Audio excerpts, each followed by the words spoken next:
Smitty, who are your top 4 Dynasty running backs, Smitty? And how close are they to the redraft version of your ranking, Smitty? Can you describe to me Bijan versus McCaffrey in redraft and Bijan versus McCaffrey in Dynasty? Smitty, can you tell me why in the hell you like Bijan as your number 1 redraft running back, Smitty? We're hitting the top 4 RBs. Dynasty, these are my guys. These are my guys, my top 4 Dynasty RBs. We're going to hit the first 2 today. Bijan and Hall. This is a live show. Overcome first in the building. Thomas second. Frake, Sick Nasty. Appreciate you all. File on in. Hit that thumb up button. I've got about a 10, 12 minute prepared video for you. And as soon as it ends, I come back on camera and we do this live. Okay, so this is live now. We'll do it live again right after the little video plays. Bijan, Breece Hall, part 1 of a 2-part video series on my top 4 Dynasty RBs. Let's ride.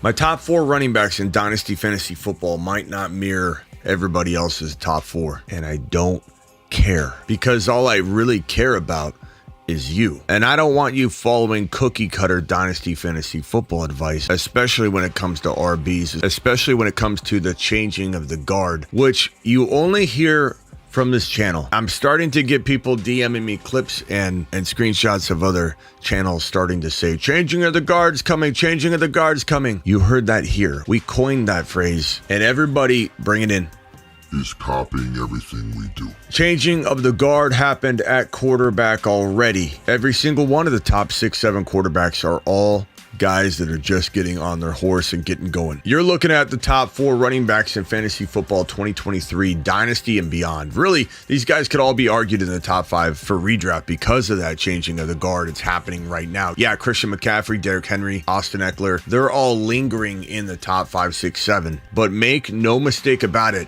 this year, at the end of the year, once we hit week 17, 1, if not 2, of Eckler, Christian McCaffrey, and Derrick Henry won't be in the top 5, maybe not even in the top 10. That is the nature of fantasy football. It's the nature of the running back position. We're gonna make this a 4-part video series, so each player gets their own video, because I want to talk about each player to an extreme degree. The top 4 running backs 2023 Dynasty. Number 1, Bijan Robinson. That video begins right now. From the FantasyFootballShow.com studios, it's the Fantasy Football Show.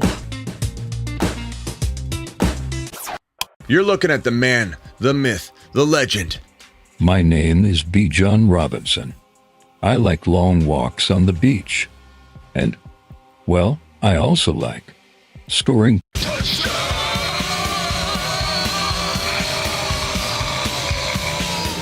Bijan Robinson, the new running back 1 in fantasy football. Redraft Dynasty doesn't matter. Smitty, how on earth can you say that this guy, Christian McCaffrey, isn't the number 1 running back in fantasy football, Smitty? He plays for the 49ers, Smitty. Almost every single one of you, including me, wrote Christian McCaffrey off as the number 1 overall player in fantasy football walking into last offseason before he was traded to the San Francisco 49ers. But keep in mind, we didn't write him off. And I'm not saying we didn't believe he could be a top 5 to 10 running back per start, but we didn't write him off because of talent. We didn't write him off because of situation. We wrote him off because he was an injury risk, and none of us believed he was a safe bet to play 17 games ever again. And now he's in a very potent offense, a better situation, but none of that will change the injury risk that he comes with. Just because he lands in San Francisco, might I remind people, the most likely place to injure a running back or a quarterback, just because he lands in a potent offense, that shouldn't mask or disguise the injury risk that we all feared 1 year ago for 2022. Now he walks into 2023 and he gets a pass. He gets some sort of like, he's going to be healthy, he'll be fine, he takes care of his body. I'm not saying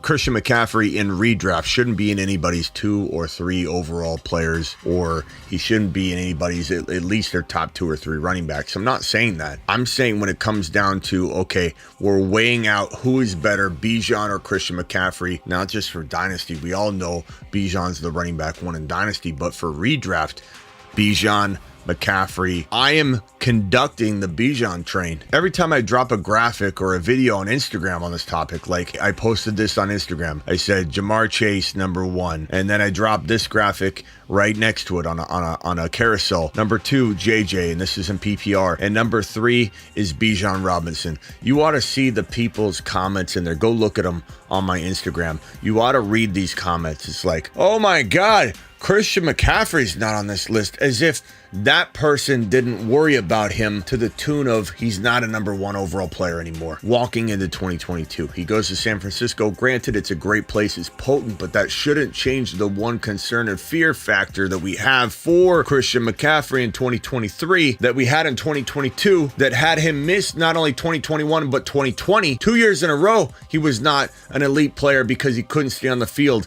Granted, it wasn't an ACL tear, but this is an injury risk walking into 2023. And when you compare him one-on-one versus Bijan, again, I'm not saying stay away from Christian McCaffrey entirely, but when people are shocked and their jaw literally drops to the floor when I say Bijan's the #1 running back in redraft 2023, I don't even understand how people are shocked about it. I don't get how somebody doesn't at least go, Smitty, I disagree, but I get what you're doing here. No, people are like, Oh my God, I can't believe this is happening. or my favorite, I wish you played in my league. Most ridiculous comment ever. Or, Smitty, did you not hear about this? Or, Smitty, do you not think about this? Smitty, he's got the Atlanta Falcons. Bijan Robinson resides in the #1 rushing attack in the National Football League between the tackles. When somebody says something like, but Smitty, he plays for the Falcons. Smitty, Ritter's his quarterback. This poor individual doesn't know what they're talking about, and you can't blame them because they're hearing it over and over from other analysts they may trust or whatever. And so that's why I'm here. And when we look at Bijan Robinson's offense and we say to ourselves, they were first in attempts in the National Football League, the Falcons. When we look at the rushing yard category and we see that they're third in the NFL, only behind two teams that had running quarterbacks that ran the ball like crazy, you realize they're the #1 rushing attack on the ground between the tackles in terms of rushing yards and attempts.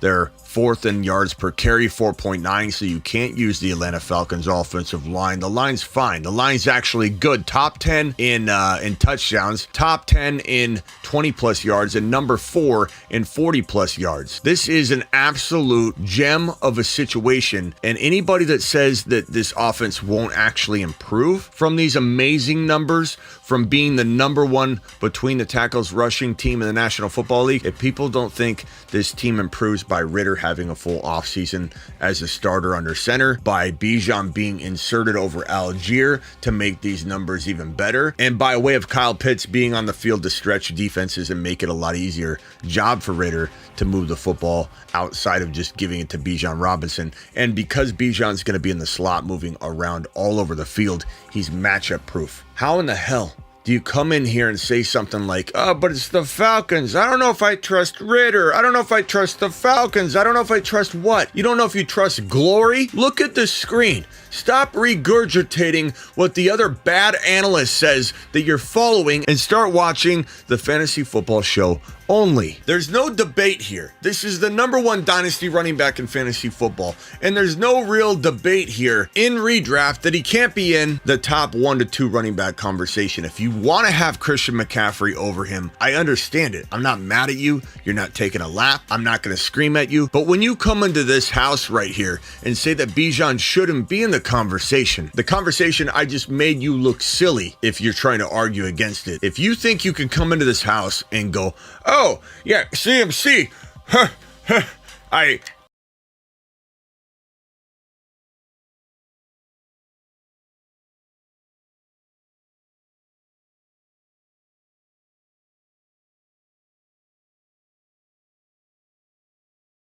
This is the #1 dynasty running back in fantasy football. Design architect, dynasty perspective, there is just no way that I believe there's even an arguable case for another RB to be ahead of Bijan Robinson when you look at the numbers and you also look at the fact that he's got no holes in his game whatsoever. He's an amazing high character guy. He's humble as can be. He's hardworking, and he runs in an offense that not only has done this on the field and looks this good on paper from last year, but Arthur Smith is an absolute running design architect master, and he's going to, they're already doing it, move him all over the field. Bijan Robinson is going to be probably a 2,000 yard total yard guy. If not his rookie year, he'll do that in his sophomore year. And he will be, just like I say, Jamar Chase is the most likely wide receiver in the National Football League to score 20 touchdowns if he ever does. I'm not saying on the regular, but if there's a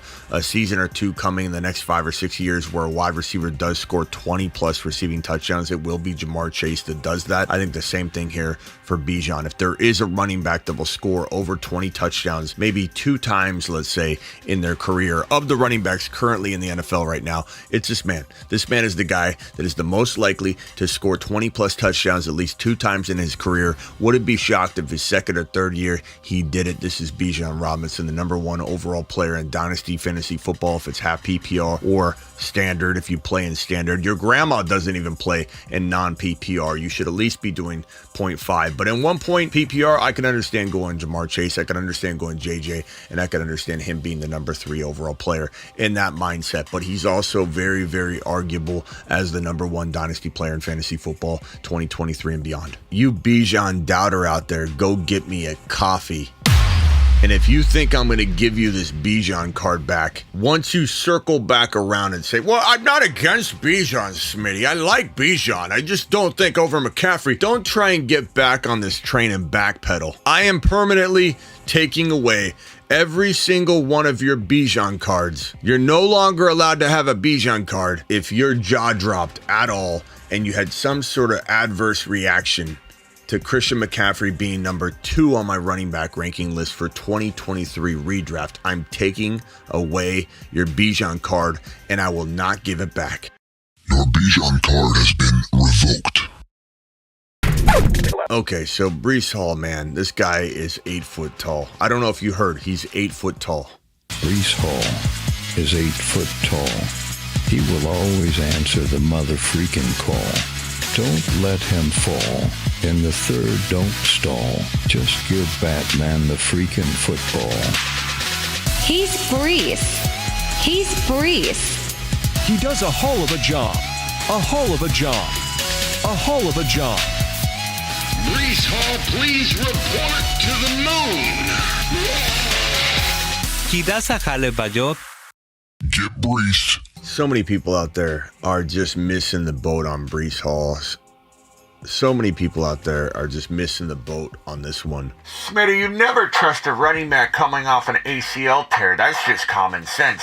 ACL tears are not all the same. You might want to throw some blanket analysis on it, Bob, because you just want to avoid all of the risk, and why not just exclude every RB that has a recovering ACL situation, and that way you're not burned. I, myself, and all of my followers want to look at every single one of these situations in a compartmentalized fashion, because guess what? Adrian Peterson wasn't an anomaly in terms of that nobody else can recover year one in amazing fashion. I'm not saying he's going to rush for 2,000 yards, but to suggest that only Adrian Peterson can have an elite comeback his first year back from an ACL tear, no, there are factors at play that make for a likely recovery to the tune that Adrian Peterson had. Even if it's not the same amount of stats, it's the same kind of efficiency, production, and burst that a player sometimes doesn't have, like Barkley didn't have, like JK didn't have. First of all, it's readiness and preparedness. This guy's out there running 23 miles per hour in practice. Yesterday,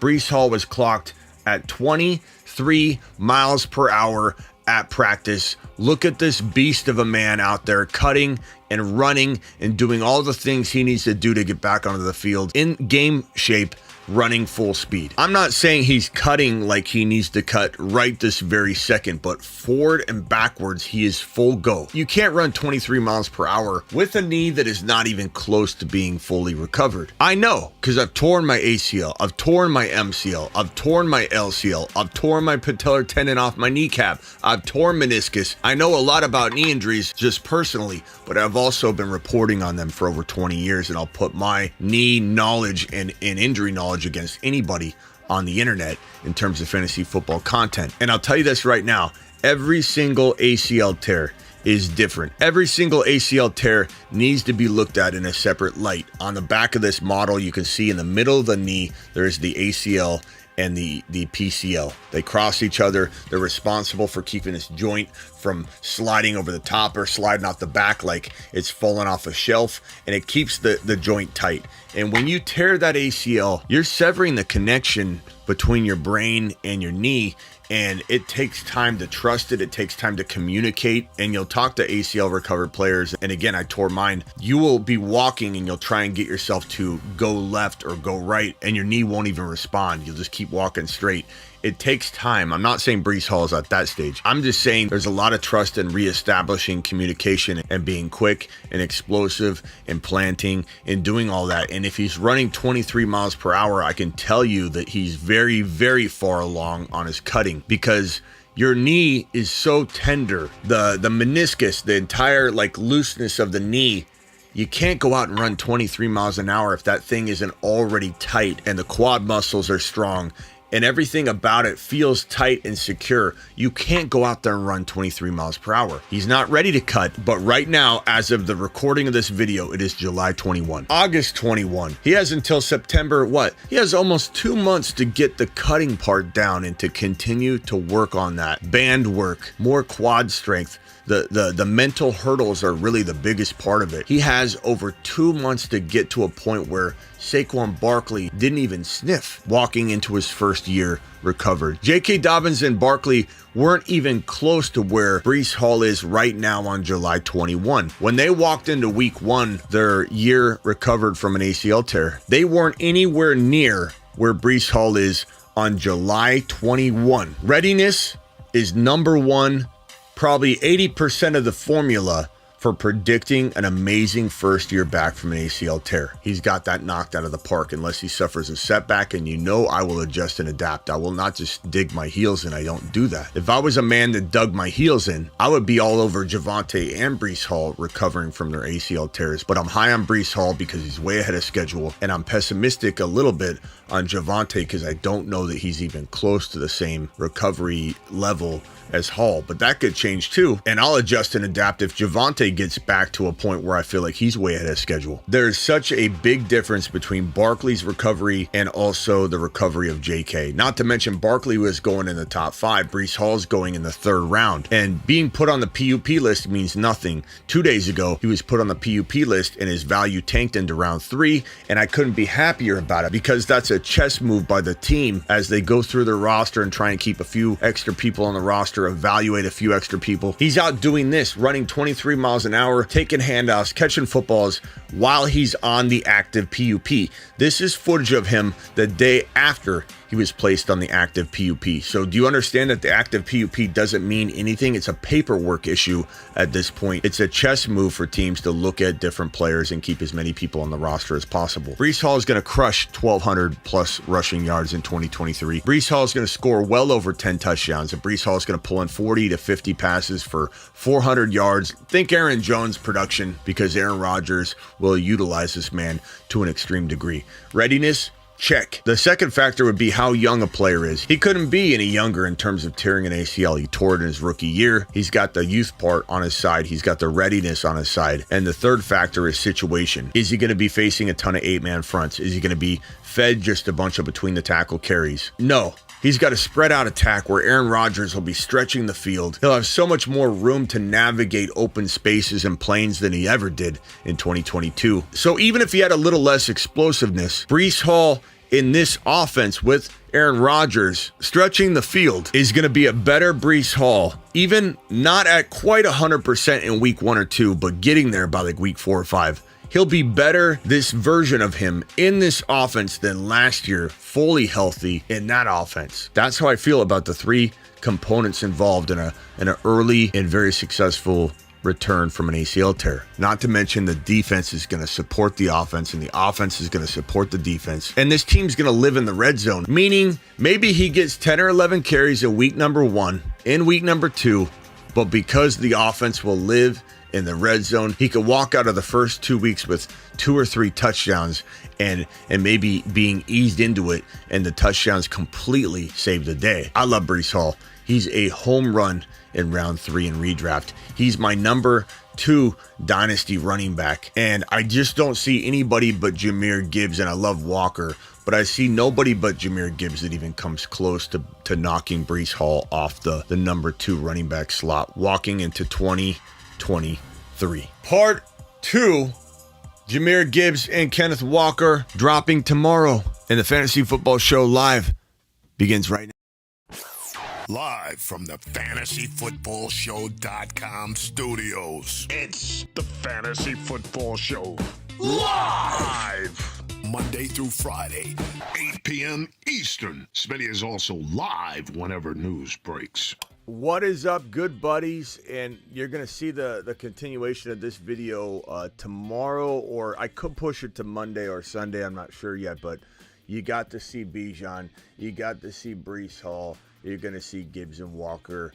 And I may even re-add that back to the whole video, so stay tuned on that. It'll be all 4 players maybe in one video. Maybe I'll do some sort of countdown: Walker, Gibbs, Hall, Bijan, and so it's a little bit different for you. But file on in, hit that like button on your way in the door. If anybody wants to have a little conversation about what just took place, we can do that too. But you know, I know there are a lot of people getting back into football that haven't been here for a while. We're seeing some new faces, and I see some comments where someone's like, "Smitty's still pushing Hall, huh?"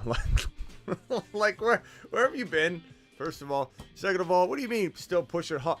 I don't know who said that. James or somebody said that. Paul, I think it was Paul. Still pushing. I see he's still pushing Hall. Do you mean that in like you're not, like, you walked into the room, you're not really fully aware that everybody in here is pushing Hall as well? It's like I just it's sometimes it's so funny when you guys come back and you've been on a hiatus and you come back in and you say something like that, so obviously you haven't been here. It's such an obvious statement. So Smitty, do you like Bijan over CeeDee Lamb? It's like, tell me you haven't been here without telling me you haven't been here all off season long. We've got a little bit of news to break. I'm gonna head over to this news desk here. From the FantasyFootballShow.com news desk, here is your breaking news. Not a ton to go over. Of course, we had all of the stuff from yesterday still on screen. I'll probably keep that there in case we need to reference some of it as we probably, I imagine, debate some Breece Hall action on this show. We had a few things happen today that are not of huge significance in terms of like fantasy football production, but statements maybe being made. Baltimore Ravens have agreed in principle on a 1-year deal with Melvin Gordon pending a physical.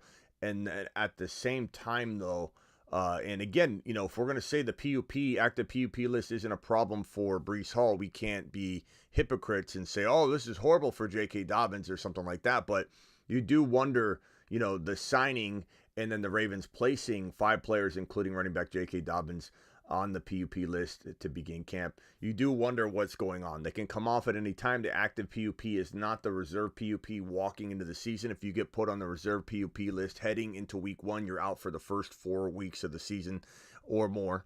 With this situation, the active PUP, just like Breece Hall, not a big deal at all. Even Pacheco could go on the PUP. Rumor has it, and I don't know that he will. Doesn't mean anything necessarily, but the two of these things together, though, the signing of Melvin Gordon and then also JK going on the PUP, makes you wonder a little bit if there's something else going on. So we'll have to. Also, JK, I believe, is still. I thought JK was holding out as well, and we haven't heard anything on that. So JK. I believe there hasn't been much clarification on his being upset about his contract. But J.K. Dobbins was threatening to not show up. Apparently he's there, I guess. I don't know. We haven't really heard. He's got no leg to stand on though. So Melvin Gordon, not a factor. I don't think he's going to do anything in fantasy football but fumble the football. And so, I'm not excited about that, but we do have to monitor closely what's going on with J.K. Dobbins. J.K. Dobbins is one of the most injury-prone players in the National Football League. And this is why we try and tell Scared Scott to, enough with your garbage. J.K.'s a top 5 running back conversation. Like, talent-wise, we do believe he's got the top 6 to 10 running back appeal. He's got the shiftiness, the ability to rip off 4 or 5 yards of carry. But this guy's one of the most injury-prone players in the National Football League. And you just got to worry about not only that, but living in a committee, which may or may not be the case this year under Todd Monken's new offense, but they certainly have run a committee for quite some time in Baltimore, and so there's not a lot of good news right now in general. There's a lot of red flags around JK. He's been upset about his contract. He was holding out. I don't even know what's going on with that. We haven't heard a single thing about that. And J.K. Dobbins now on the PUP. Again, by itself, wouldn't be a big deal, but now they bring in Melvin Gordon. He's been injury prone in the past. He's got injury history that's concerning to me in the NFL so far, a big one. And he's always been banged up. He's always looking dinged up, even if he has played. Think of it like Godwin. Godwin's always been banged up. T. Higgins is always banged up. You can't just always say, well, how many games did he miss? Sometimes you got to use your eyeballs on that one. This signing right here is also a statement potentially by the team. We're bringing in James Robinson. If Barkley's not going to show up, we're going to have another body in there to be, to take carries and move the offense along. This is not the best news for Barkley. It probably will piss Barkley off a little bit as well. I know he's not scared of James Robinson. That's not my point here. But you definitely have to think, okay, if they were potentially going to, maybe resolve this or maybe offer him an extended or a reworked 1 year, restructured 1 year deal, which you can do. It's very, very rare in the NFL, but the NFL could have, or the Giants could come forward and say, you're on a $10.1 million deal. We can do a 1 year adjusted contract where they can take his $10.1 million. It's very rare. That's why I've never really talked about it until yesterday. It's very rare. A team could then say, well, we're going to add on another $2 or $3 million on top of your $10.1 million. And they could do that. Instead of doing that, which they should do, they go and sign another RB. I don't know that I agree with the Giants on this one. I think that they're going to lose some of the fan base's positivity and support in this move, because why are you doing this? Why are you bringing in another RB instead of just taking care of the RB you have? This is a bad step in the wrong direction for the Giants and Saquon Barkley. And, I have to admit, I said weeks ago that there's no way he's going to hold out. I still don't think he does. There's definitely more than likely no situation at the end of the day I can see where he's not. I mean, I shouldn't say that I can't see. I can envision it, but I definitely would not bank on him not playing in 2023 at all. Could I see him sitting out maybe a couple weeks to prove a statement, to prove a point? Maybe. But if you also watch the full entire interview that he did yesterday, the one where he said, should I just, say F my team, F the Giants and not show up? If you watch the entire interview from start to finish, it very much paints a picture like he's saying he doesn't want to do that. Is it crossing his mind? Yeah, but is it on the forefront of his mind? It doesn't feel like holding out is on the forefront of his mind. It feels like it's on the back burner. That isn't to say that the group, running back text group that he's in, isn't going to throw fuel on the fire instead of water. So there's a potential that things start changing for Saquon. So this move right here feels like, okay, yesterday, Saquon, if you watch the entire interview that he did where he said, do I just say F my team and hold out? Again, the vibe, if you watch the entire interview, very much felt like people twisted it, tried to insinuate that he was going to hold out and he was very likely to hold out. It very much has the vibe that he's saying, I'm not going to do that. But have I thought about it? Could I do it? I suppose I could. That's the vibe it has. This right here, just threw. This is like throwing an extra, like, I don't know, tub. Like not just a little handheld gasoline can, like a tub of gasoline onto the fire. Because they're paying another running back money now when they aren't taking care of Barkley. Like, this is just a really stupid move by the Giants, in my opinion. I understand they got to move on at some point, but like, this is not good timing. And number two, like, if I find out that the Giants gave him an offer to give him an adjusted 1-year contract and he said no to it, then I could come back and say, okay, the Giants do eventually have to move on. He's got to show up. He's got to do it. He's franchise tagged within the confines of the NFL rules. He's playing within the confines of the rules. The Giants are playing within the confines of the rules. Him not showing up is in the confines of the rules. Him not showing up means he's not actually holding out. He's not under contract. Therefore, Saquon Barkley is not going to be fined because he's not under contract, but he will not get paid game checks, and he will lose those game checks every single day that he doesn't come back and play.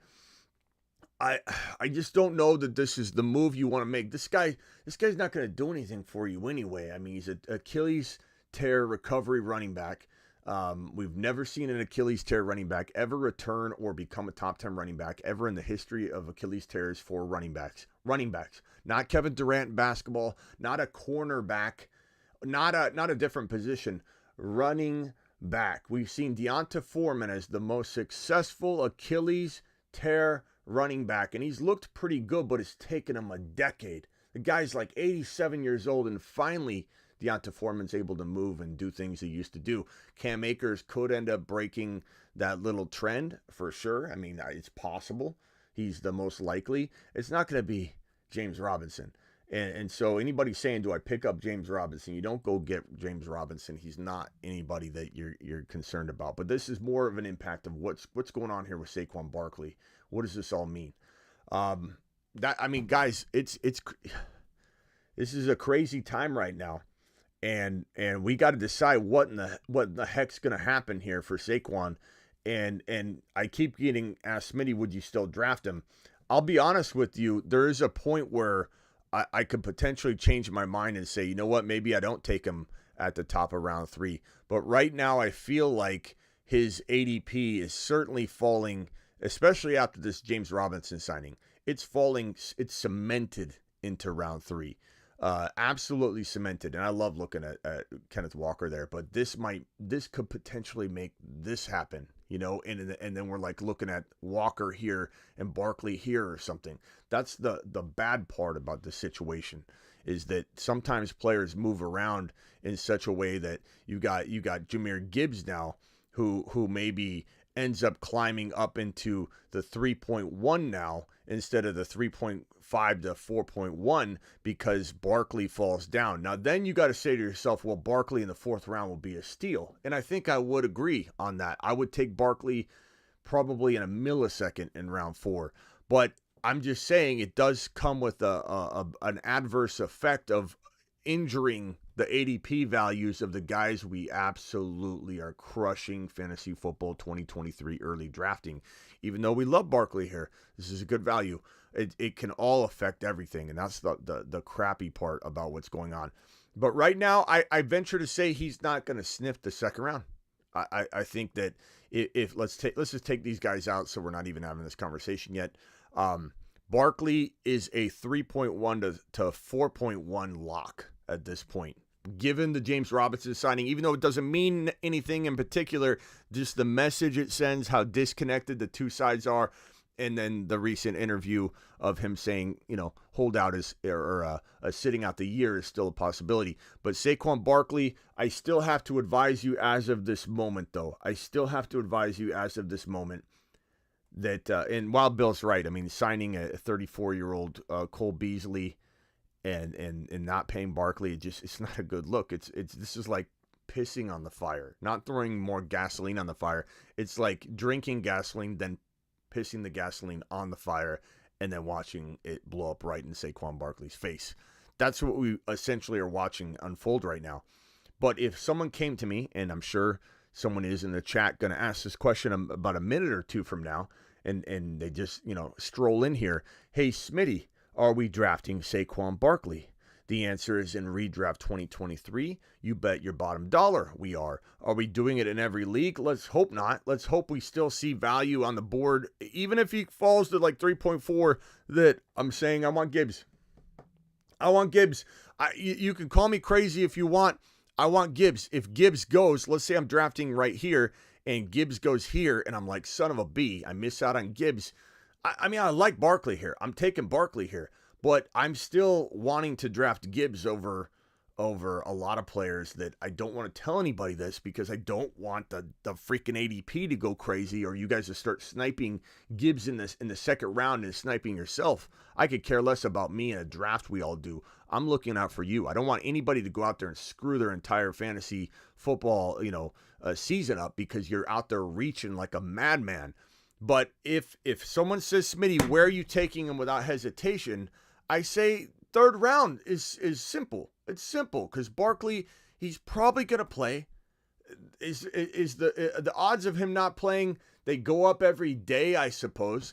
And then every day we go into this situation, the likelihood of injury goes up. So if I had to describe what I'm going to do in this situation, and first I need to fix my cameras. That would be fix number one. The way to attack this situation is essentially to graph it out and to say if here's the graph, and so here's today,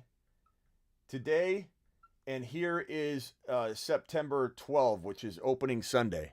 Okay, so the likelihood of me taking Barkley in, let's say, third round Barkley. The likelihood is, this is 100% likely, this is 0% likely. The likelihood of me taking Barkley in the third round is right here today. Okay? So we'll call this August 1. On August 1, we'll call this August, let's move that over a little bit, give ourselves some room. So this is 8-1. This is, we'll call this 8-15, and we'll call this 9-12. Okay? These are the different dates and checkpoints that we have. This is the best way I can describe this. I'm 100% right now wanting to draft Bijan in the third round today. As we creep toward 8-1, we'll call this 75%. As we creep toward 8-15, we're at probably 50%. Okay, that I would want to draft him in the third round. Barkley in the third round. As we get to opening day, the day before, I'm at probably 25% chance that I want Barkley at third round value. So it's not black and white. There's a progression to it. And the reason that it goes downward like that in a crazy fashion is that because Barkley's likelihood of injury right here is astronomically higher. Just such a big injury risk. And the problem here is the moment he reports, let's say he reports on August 15, right here. Let's say Saquon Barkley reports and your draft is the next day, okay? You're going to then see his ADP climb back into round 2, and you're going to see me, who told you to take him into the third round, say, run. Do not go near Barkley. Let someone else take Barkley. Don't touch him in round 2. Why? Because he held out. Holding out this amount of time, holding out what equates to probably almost about 30 whole days up until this point, will increase his likelihood of injury by an uncomfortable amount of percentage points. So here is where I'm out. I'm out. If he comes back anywhere between now and my draft, then or after my comes back before my draft, I'm out because he's going to climb back up. So it's not black and white. It's very, very much about when does Barkley come back? At what point during the process? Where does his ADP fluctuate to after? Did I say Bijan? I meant Barkley. Sorry. Super chat. Let me see if I got super chats. Just took J-Rob in the final round. I'm not drafting him at all, but Overcome, I super appreciate your super chat. Top 25 Dynasty startup ADP through first 2 rounds.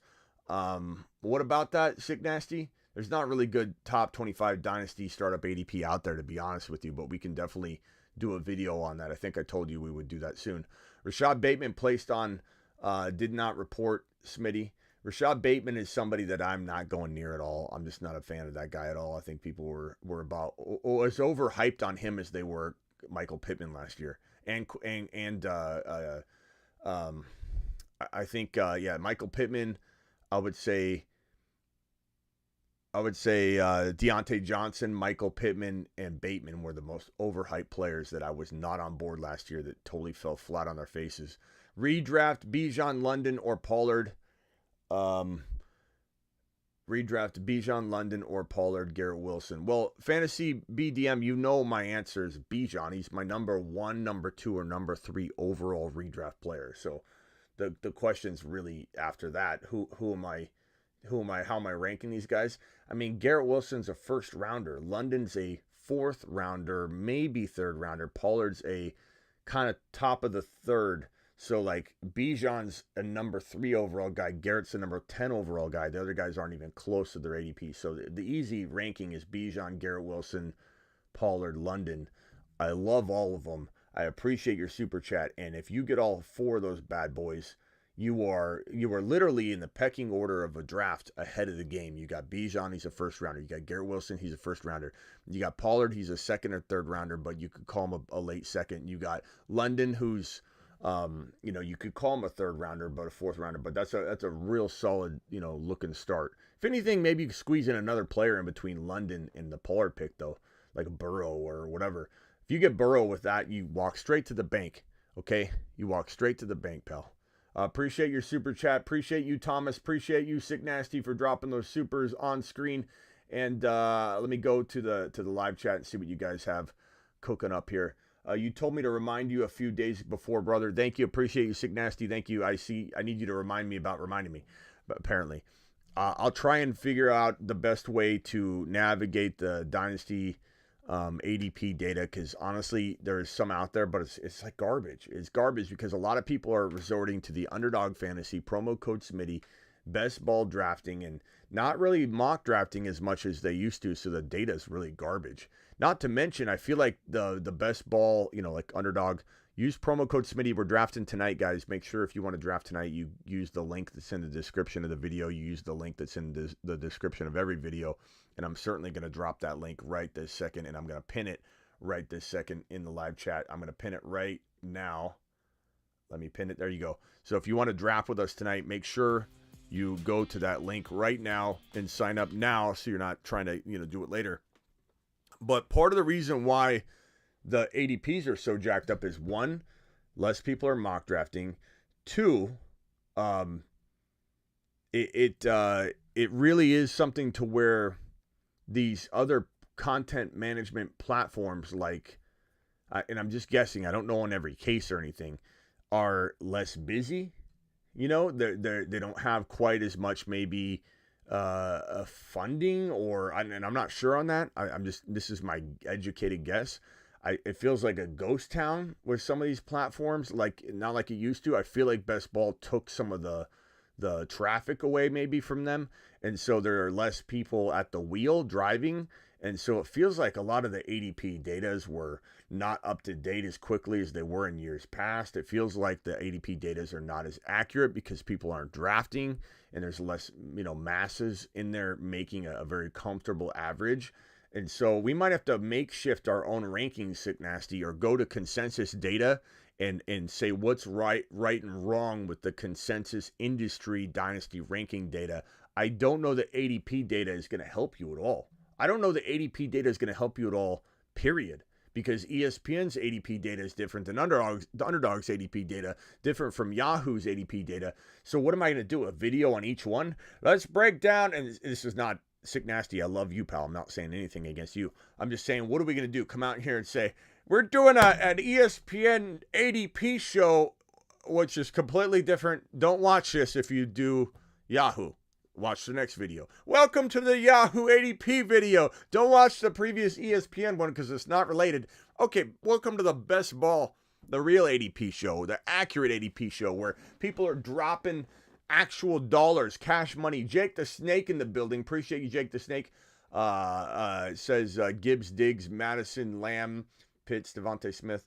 Thoughts on that team? Is that a team? Yeah, that's a good team. It's a good squad, I suppose. I think I've seen you draft a little better. It's a 10-teamer. I feel like it should have like maybe one more guy. But ADP data is going to be jacked up. And I think a lot of it is because everyone's doing a lot of best ball, as they should, because Underdog Fantasy is the best out there, baby. Code Smitty. Link is in the live chat pinned. It's in the description of every single video. The code is Smitty. They'll match up to $100 in your first deposit. And we draft almost every night practically, right? Or every other night. So we're drafting tonight. We're drafting tomorrow.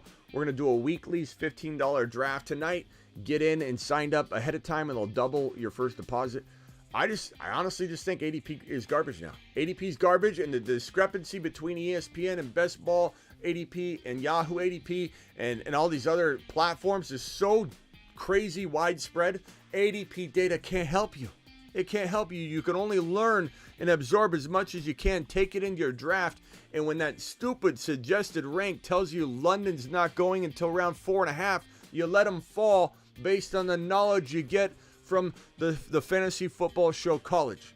Okay, so you go to college here, you take your knowledge out into the big boy world, and you go to your draft, you look at your suggested rank, and you say, Smitty, Olave's in the 3rd round over here. And I say, go win, son. Go win. Go put on your cape and get out there and dominate your draft, because your boy, Super Smitty, is here to save the day and help guide you into a championship 2023, pal. Thank you, Sick Nasty, for the super chat. You are the man, the myth, the legend. You ever see CBS ADP data? Honestly, no. I didn't even know they had ADP data. I haven't really. I like some of the features on different platforms, and I do have Miss Smitty's league plays on Yahoo, and so I play on Yahoo. I have a old buddy league that plays on. It played on ESPN for a while, and I don't know where we're playing this year. I've got things kind of all spread out, and I gotta admit, it's sometimes you draft on ESPN and you're like, sweet, and then you also draft on ESPN and you're like, crap. They got a guy that should be ranked way lower, and he's going like in the top 25, and he shouldn't be. And now everyone's going to take him because the suggested rank's telling everybody that he's the top 25 guy. So it's a double-edged sword. Wild Bill says Underdog doesn't have the weekly winners on my app yet. That's because you probably have a Droid. And if you have a Droid, it's very simple, Wild Bill. All you got to do is pull it up on desktop, join the draft, and immediately refresh your phone, and it's there. And then you can finish the draft on your phone. All you got to do is join the draft on desktop, Wild Bill. That's the only inconvenience you have. They'll definitely let you draft on the phone as soon as you queue it into your active drafts. You know what I'm saying? So very, very, very simple. Let's see here. Wipe your feet at the door. Thank you, Joseph Ortiz. Appreciate you. Smitty, what is the best way to send you messages? Matt O, you can go to this right here for $4.99. You hit the subscribe button on my Instagram, and you can ask a voicemail question every single day if you want. Keep them as short as you can. We got one voicemail waiting for here today. Smitty, I have a hard time staying under 20 seconds, but I'm going to try. I'm still riding the Pacheco train from yesterday, and I'm going to make a comparison. This ain't so much a question, but a statement. I'm going to make a comparison that hopefully puts it in perspective for these guys. Pacheco, if he improves on nothing from last season, which we all know that he is still the equivalent of Terry McLaurin at the running back position at a cheaper price. You're almost guaranteed double-digit points. I'm all in on Pacheco. Yeah. And I don't understand what the problem is. Smitty, we did a Pacheco video yesterday. I think people are just out of their minds, unaware of how good Pacheco is and what he's capable of. And there's a report yesterday, saying that he's very, very much, let me see if I can find that report and put it on screen, very, very much in line as the number one running back. He's not just a guy that's going to get, a little bit more work, but he's in line to be the RB1 in that Chiefs offense. So let me see if I can put this up here. Pacheco, let me see if I can find it real quickly and put it on screen, but I think it's right here. Yeah, Chiefs expected to be, Pacheco expected to be the starter. Here it is right here. And let me grab this and slap this on the screen here. Pacheco, the man, the myth, the legend, Isaiah Pacheco, the underrated monster, walking into 2023, a guy that could single-handedly maybe win you a league at the cost of entry, which is about the 6th to 7th round. Isaiah Pacheco, here's this clip from Roto World or NBC Sports or whatever.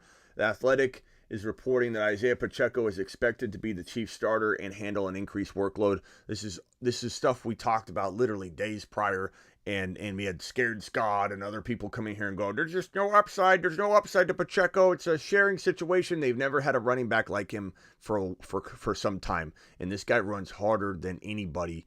And the fact that people think his workload's not going to increase is crazy. The fact that people are scared of McKinnon, who plays an entirely different role. This is like being scared of Montgomery when you have Jahmyr Gibbs on your mind. Jahmyr Gibbs is a completely different story and different workload, different position, different workload divide. And Gibbs is going to be an absolute monster no matter what David Montgomery does. They're running the ball so much it doesn't matter. The same thing can be said with Bijan. When people say Bijan Robinson is going to lose carries to Tyler Algier, I literally want to scream at the top of my lungs and say to this person, what in the heck is wrong with you, bro? The Falcons ran the ball right here in front of your face. The Falcons ran the ball freaking 559 times. You think Bijan Robinson can handle the workload of 559 totes? The answer is no. We need Algier. Just like Pacheco needs McKinnon and all that. There's so much volume and production in KC. Mahomes is just going to sprinkle touchdowns all over the place. Here, grab some. Pacheco, he only has two hands. How is he going to grab more than 10 touchdowns, 12 touchdowns anyway? Let Pacheco eat. Let McKinnon eat at the same time. Very, very simple. And it's a great question or a great comment by the Patrick. And if you guys, the question was, how do I ask you a question for $4.99 a month? You can become an Instagram voicemail leaver and have your voicemail playing on the show. The Patrick, did you get that answer? Hopefully you did. Appreciate you, the Patrick. If anybody else wants to join that, just go on over there and then DM me after you do it. This video is dropping tomorrow or Monday to continue on with Gibbs and Walker. If you want to watch the Bijan and Hall version, restart the video at the end because it's at the intro of this show right here. Scuba Steve, you're live on the Fantasy Football Show, pal. Hey, what's going on, Smitty? What's up, man? What's up?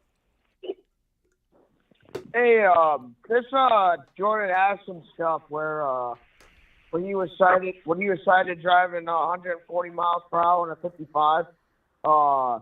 Do you think that this is like any like type of like needs or something to worry about yet? Is that going to affect him like as far as like him being drafted or anything like that? Because I know some people had him as like a good like number two to take over for like Adam Thielen's like workload. I don't think going 140 miles an hour with no accident, there's no alcohol reportedly involved. There's nothing that came of it other than it was a horrible decision by him, especially after the Ruggs situation. Ruggs went 155 and everybody said, this is the worst, thing, the worst decision. He shouldn't have did what he did. It was very, very like dangerous.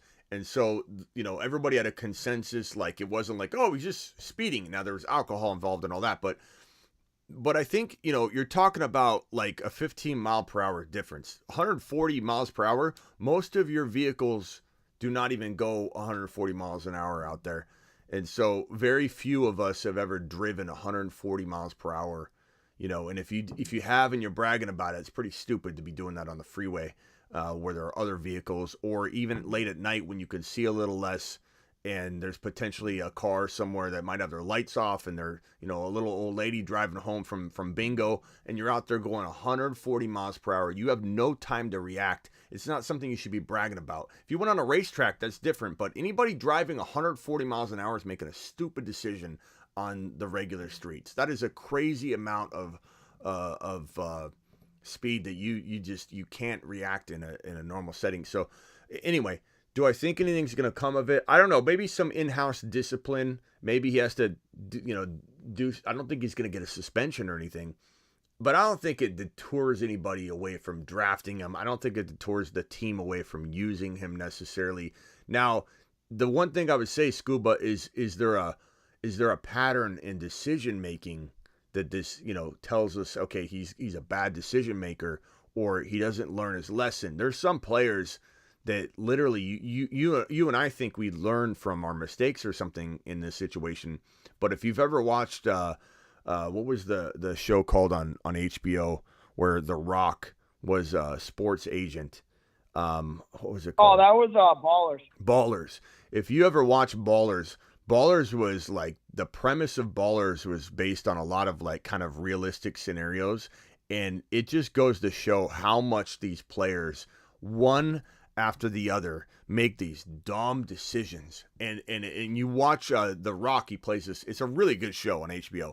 He plays an agent. He's got a couple players that he's an agent of that just continue to get in a bunch of trouble, and he's got to undo their mess. And it's like, you just ask yourself, like, what are you doing? What are you doing? How do you get in this situation? And it's one after the other after the other. And that's the way a lot of these players are. They're just, they're shoved it and thrusted into the spotlight.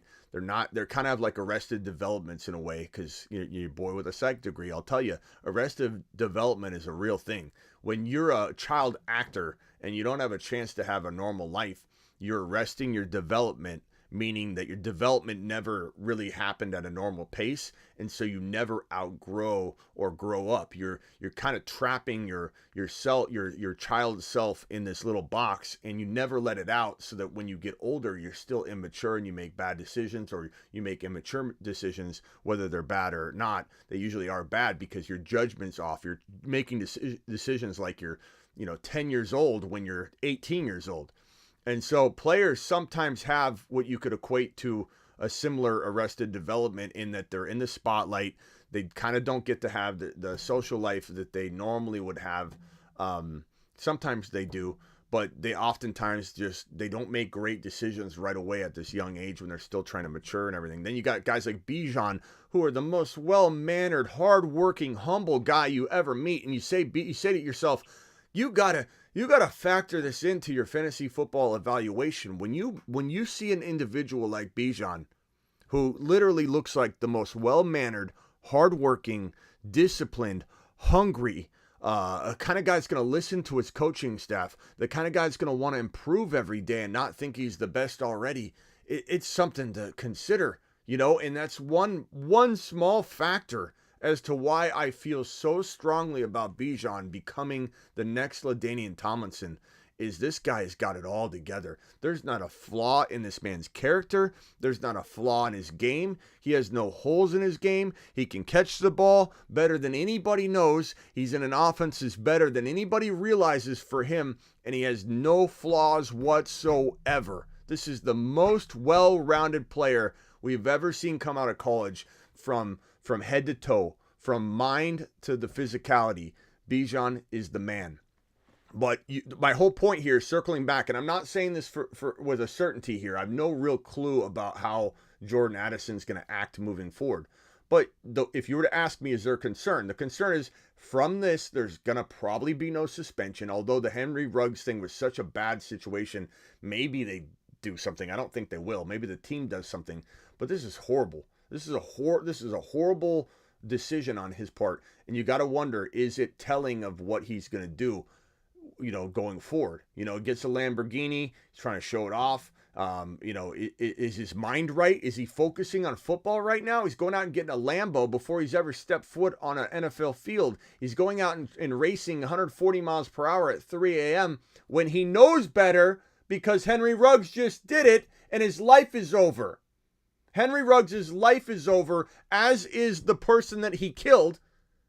And this guy, Addison, goes out there and says, oh, I didn't learn from any of that. I'm just going to get in my car. I haven't played a single snap yet. I'm not focused, and I'm going to go speeding down the street. Now, we all make mistakes. I'm not saying that he can't bounce back from this, but I do wonder what his decision-making capability is, his good decision-making capability, when this has already been mapped out for you. This is like when Jameson Williams made a bet while he was on the facility, when it was very, very much explained to him, you can't do this. And he goes out and does it anyway, when he just watched Ridley sit out an entire season. You know, like I sometimes I'm scratching my head because these players just don't get it. They don't get it sometimes. So I am a little concerned, Scuba. I'm a little concerned that this guy might not know how to make good decisions. You know, why is he buying a Lambo right now, racing down the street 140 miles an hour? He's a wide receiver, Scuba.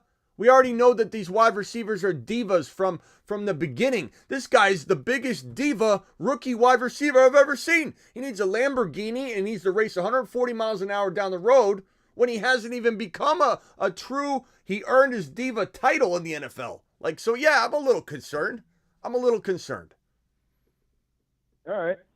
Hey, Smitty, real quick, before you go to the next guy, on Roto World, to continue on about guys making decisions, Dalvin Cook, it said that he had to pay off, he's trying to pay off the girlfriend right now of his accusations. But there's a new report on there. They just updated it on his, I guess Mike Florio of Pro Football Talk is saying that he's hearing that Dalvin Cook could get suspended. I don't know, like, how long of a suspension that he had. Yeah, I haven't got to that piece of news yet, but I'll get to it now since you're bringing it up, and I've got a few other things that I was gonna cook up here.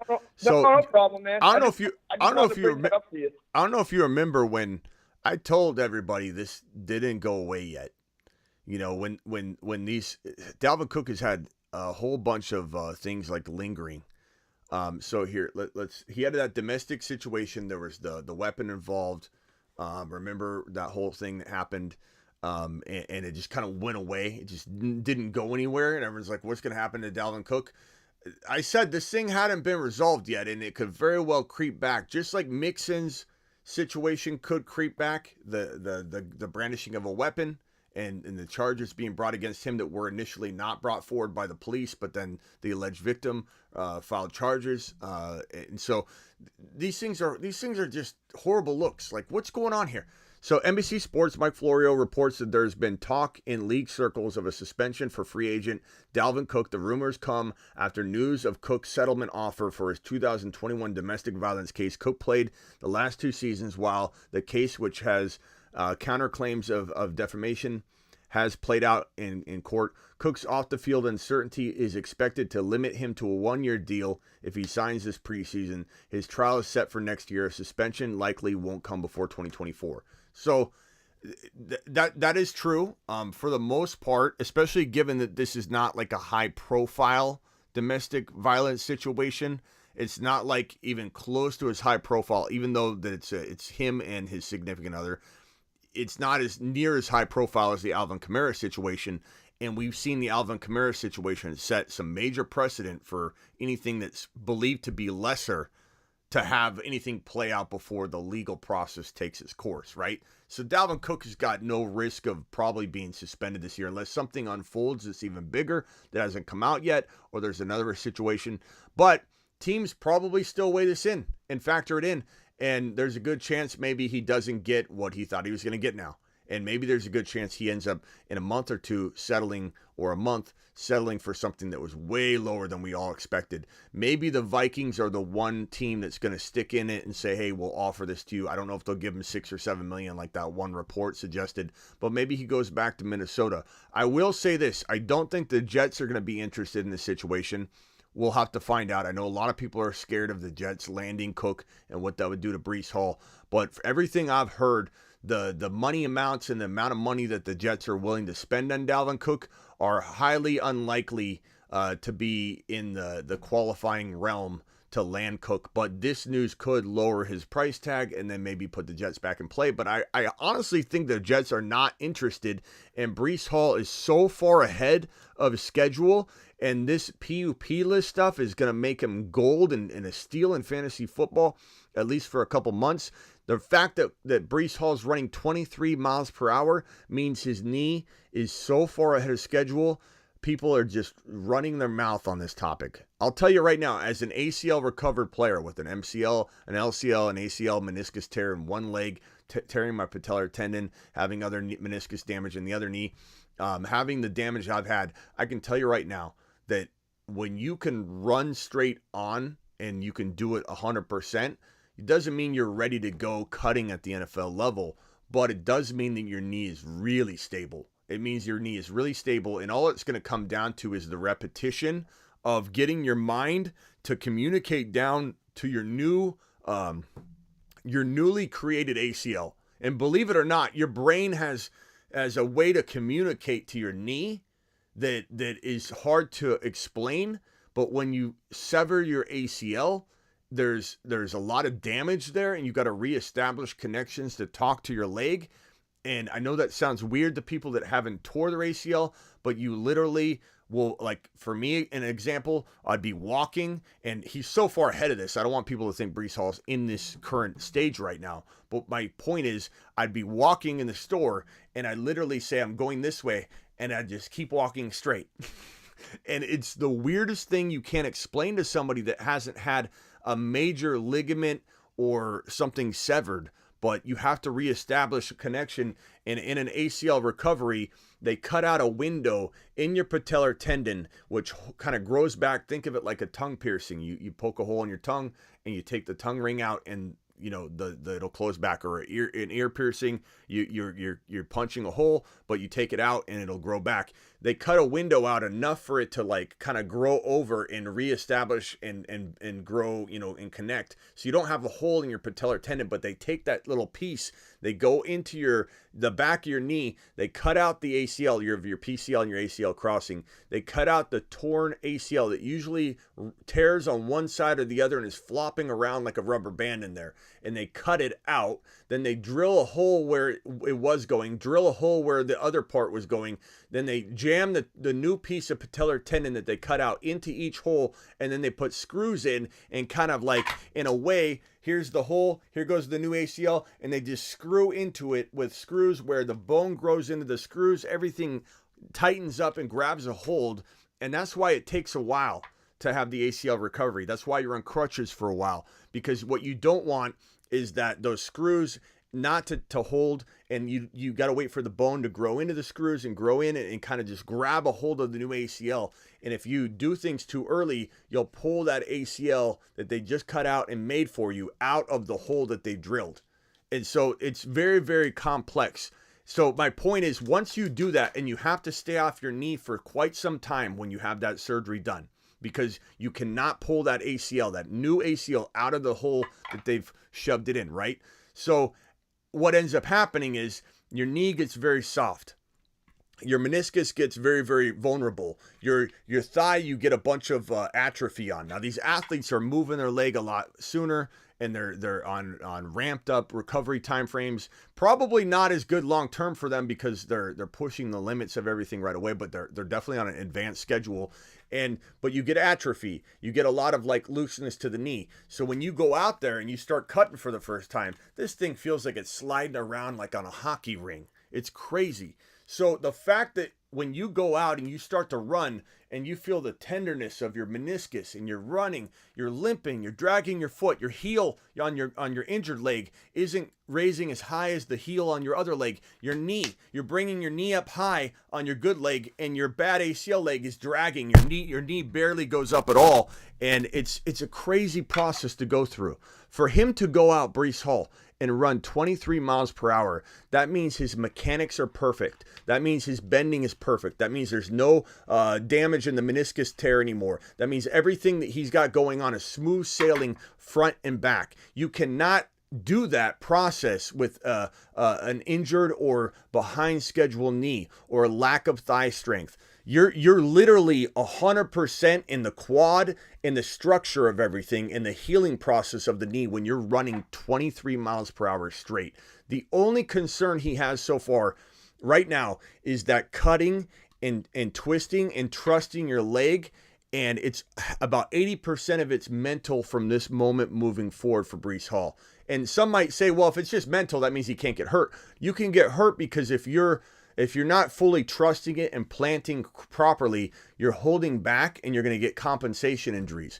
He's not at a big significant risk of re-injuring it by holding back and being unprepared mentally. It just means he's going to be holding his leg up. When he cuts, he'll be like on the ball of his foot, or he won't be like locking his leg, and he'll try and like hop on this leg a little more than normal. And what he'll end up doing is tearing something else. Hamstring, calf. Hamstring injuries are notorious for torn ACL recovered players who come back too early because they don't trust the cutting yet. It's 80% mental. Once he doesn't even feel like it happened ever again, he will cut like normal. His quads will be used properly. He won't have hamstring injuries or holding back to have compensation injuries. Dalvin Cook tore his ACL, if you remember back right at the beginning of his career. His year back from his ACL recovery, disastrous. Hamstring, torn hamstring, compensation injuries through the roof. Readiness is everything. Breece Hall is so much more ready than any running back we've seen come back from an ACL tear since Adrian Peterson. That's the difference. That's why you can correlate Breece Hall's recovery to Adrian Peterson's recovery in terms of effectiveness with the amount of work they're going to get. Real quickly, Scuba, hang tight for me. But yes, to circle back to Dalvin Cook, very, very much feel like the market's going to change a little bit and shift for him, but the likelihood of suspension this year is low. But just the threat of it and the mess of a situation, bringing in a character guy like Dalvin Cook, or a lack of character guy like Dalvin Cook right now for some teams, and that might not be on their list of to-dos. So this is definitely coming at bad time for him, and he probably, all it takes is one team, but probably won't get what he was about to get, and who the hell knows what's going to happen. But let me go over to Ethan. Ethan, the muffler. What's up, Ethan? Smitty, I got the number 4 pick in my 2 QB league, and I'm real excited about taking Gibbs in the 3rd at the 3.4, but the Nick who won the toilet bowl, he's already said he's taking Mahomes number 1. And I'm wondering if Allen and Hurts get taken. I love Burrow in real life, but like you're saying, take Burrow over Jefferson. I just want some confirmation here. I'm saying take Burrow over in a Superflex. It's a 2 QB league. Yeah, bro. Like I don't know how I can explain this without using the board. So let me just kind of like map it out for you, because like what ends up happening, and this is the best way to explain it. I'm gonna have a video on this that's gonna show you the impact of it.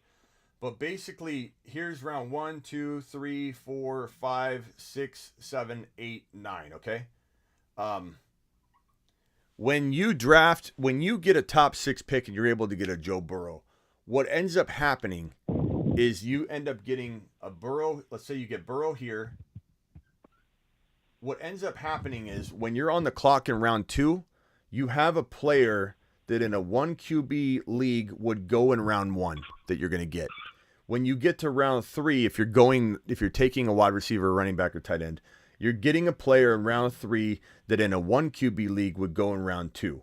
When you're drafting in round 4, the same thing. This player you get here might even be a 2nd round or top of 3rd round player that you're getting in round 4. And then if you get, like, even if it's Dynasty, you get an Aaron Rodgers or a Jordan Love or a Sam Howell later if you take a big gamble. What you end up having is a team that if I was to take that team and pull it out of the 2 QB environment and just look at it and say, could you draft this team in a 1 QB setting? The answer is no. You couldn't, or it's an amazing team. It's a perfect team in a 1 QB league. Think about it from this perspective. You go JJ here, okay? You go JJ here, and then you go like Deshaun Watson here, Okay, or some people go like Danny Dimes or Tua or something garbage like that in second round territory. Then you come down here and let's say you take give me a quarterback that you take in the third round that you think will be there.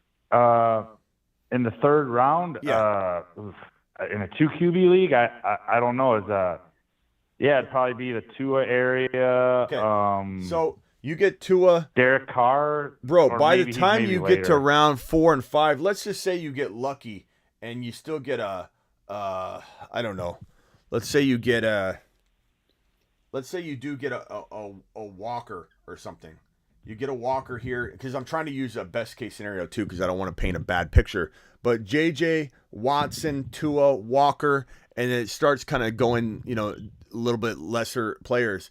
This team right here, if you throw this into a 1 QB setting, you got a first rounder here, you got a 7th rounder here, or 8th rounder. You have an 8th or 9th or 10th rounder here. You have a 4th or 5th rounder here. You're gonna have a 5th or 6th rounder here. You literally look like you don't have a 2nd or a 3rd round player.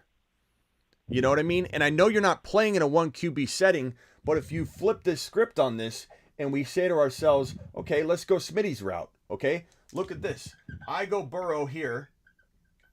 I go Garrett Wilson here. I go in this round here. We're probably getting potentially a St. Brown or give me a running back or wide receiver you expect to be available in the 3rd round in your league. Give me a couple of them that you've been seeing. Well, Olave, probably. I want Gibbs. Sometimes Amon-Ra, I guess he'd be one I would like, Okay, so let's just say you end up doing something along the lines of this. You're going to get London or someone like that late. You're going to get Burrow. You're going to get Garrett Wilson.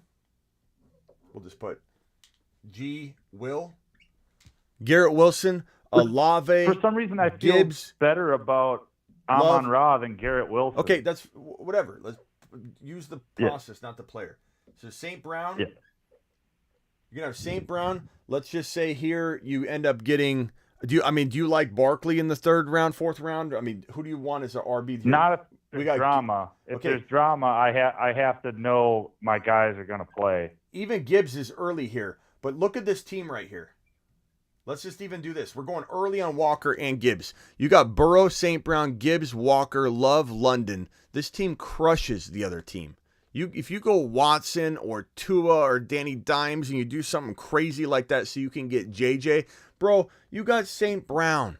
Okay, I love JJ, but in a Superflex, Burrow crushes so bad. Like if you pass on a Burrow, a Fields, or anybody above, it is punting your Superflex draft. You might as well just take your money, tear it up, wash it, or flush it down the toilet, and say, I decided to go JJ. I couldn't help myself, and now my quarterbacks suck. Like you rarely win a Superflex league if you pass on going a top 5 or 6 quarterback. Now you could say, well, what if Joe Burrow pulls a Justin Herbert? Those things happen. Certainly is a possibility that maybe Joe Burrow isn't as good, or Fields, or whoever you go ends up having a bust year. That happens. But in general, if you have a top 5 quarterback, you're going to be wishing you didn't go the direction you did, because St. Brown or Garrett Wilson's closer to JJ than your quarterback's going to be to Burrow in a Superflex where people are scooping up quarterbacks like crazy. Yeah, I feel good now that you put it that way, because even if Burrow, does get hurt or something, or the Steelers play good defense against him this year, he's going to have the team looks good. Yeah, bro, this team is phenomenal, and you don't even have to. This is me reaching on Gibbs. Let's be really honest about what you're probably going to get. Gibbs is a 3rd or 4th rounder in a 1 QB, so let's put Gibbs in the 4th round. I even think that's a reach. Maybe you get. Is this Dynasty? I forget. It's Dynasty, right? No. I'm going to take Gibbs in the third because I think he'll just barely miss me coming back in the fourth, and I'll be mad. And then yeah, okay. Well, whatever you decide to do, trust your gut, but don't pass on Burrow or Fields in round one. I promise you, it's not the right move. Yeah, because I'm going to get Allen, Hurts, or Burrow no matter what, so I feel good about that. So, all right, bro. All right, hang tight, Scuba. What else do you have? All right. Scuba, hello. Phone line's open. Call into the show. Call into the show.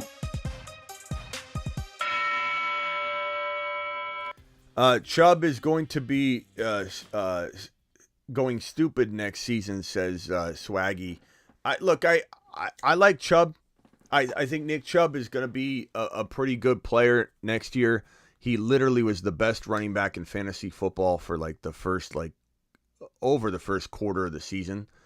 I don't mind that for 1 year. I don't mind. I don't know if I like him in Dynasty.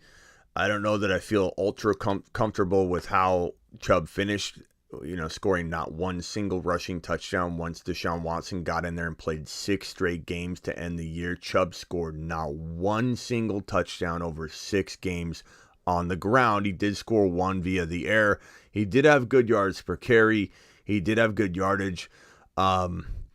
There's something to say about predicting continuity and cohesiveness and that things are going to be different for Chubb, but Chubb's got to remain a second-round player. He's not worth a first-round pick because of the risk in the way that he finished, but honestly, I feel like the mid-second territory feels baked in for all the risk that I just mapped out. So I do like Chubb in the second round, but you've got to take him in round 2. You cannot go, well, I just like him, I'm going in round 1. That is not good management right there. Nick, you're live on the show, pal. What's up, Smitty? How you doing? What's up, bro? I'm doing good. We got our draft order the other night in our keeper league, and I got a keeper question. So it's 12 man, and I got the 7th pick, which, ain't great, but I'm hoping Bijan might fall. Obviously, that's the pick. But I got the keeper question is Burrow in the 6th, with Kenny Walker in the 7th. And lately, I've just been, we love Walker here, but I've just been feeling good about him lately. I feel like he's just going to come out real hot. Yeah. So Burrow in this 1, 2, 3, 4, 5. Burrow in the 6th or Kenny Walker in the what? 7th. Or Walker in the 7th.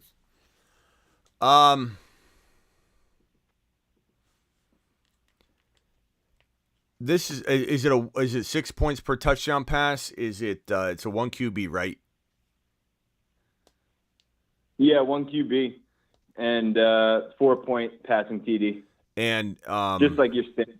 And redraft or dynasty, you said? Redraft, but we get 1 keeper. The likelihood of drafting either one of these guys back seems pretty good. So this is going to be preference here. I mean, they're both falling. I think they both have really good value. I think because is there a limited amount of keeper time or is this unlimited infinity? You get 2 years max, but every year it costs you a round. So if I kept Burrow, that sucks. He would be a 5th round next year, and I wouldn't be able to keep him because we cut the line off after 5th round. Okay, then that's an easy call, and then you just that rule alone. Yeah, I think you get Fields or Burrow still, and then you just get Walker. I think you still get Fields or Burrow back, T-Law at the worst case scenario. But the fact that you don't have like a limited keeper amount of time, that give me Walker because you get more time with him. So Walker. I totally agree. Yeah, just draft Burrow back if you can, or get Fields. The sketchy thing about the QBs is T-Law is being kept, Hurts is being kept, and potentially Fields is being kept. So there's like 3 of our top 6 there. Later, They're Ethan. like already out. Later, Ethan. Okay. Veda, hold on. Hang tight, bro. Veda is a Mars man. Veda, my guy. Let me just tell you, Veda, I met Veda in Vegas, and Vegas Veda. I met the Vegas Veda version of Veda, and he is a stand-up dude. This guy flew out from DC, and I had a good time hanging out with him. We didn't get to hang out as long as I would have liked, but he's a stand-up guy, and he's also a Mars man, so that also says a lot. So Veda, you're live on the show, pal. Appreciate you calling in. I'd like to hear from you more, so thank you for dialing in. What's up?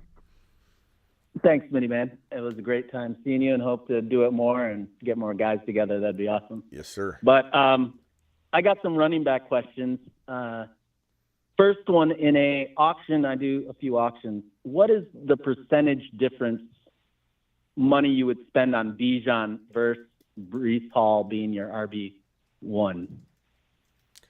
Okay, so Hall versus Bijan. Is there dynasty keeper value to this, or is it redraft?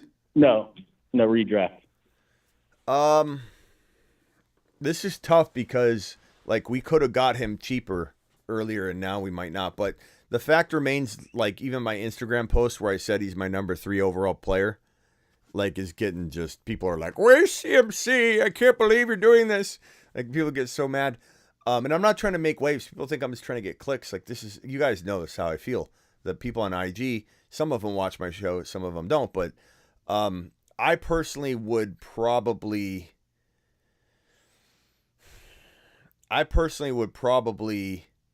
Reebok's in here too. Reebok and Veda, the three of us were hanging out at the very tail end.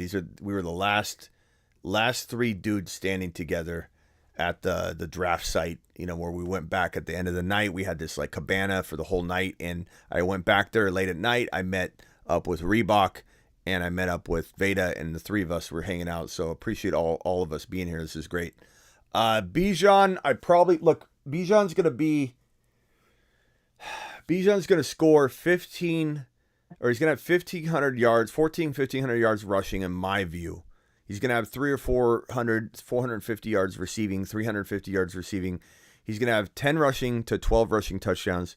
He's going to have 2, 3, 4 receiving touchdowns. Probably right around, let's call it 14 total. 14 total touchdowns. We'll call it 1,850 total yards. We're going to call it 45 plus receptions. And he could beat those numbers. I'm trying to like not give you a floor, but give you something above the floor, but not at a ceiling.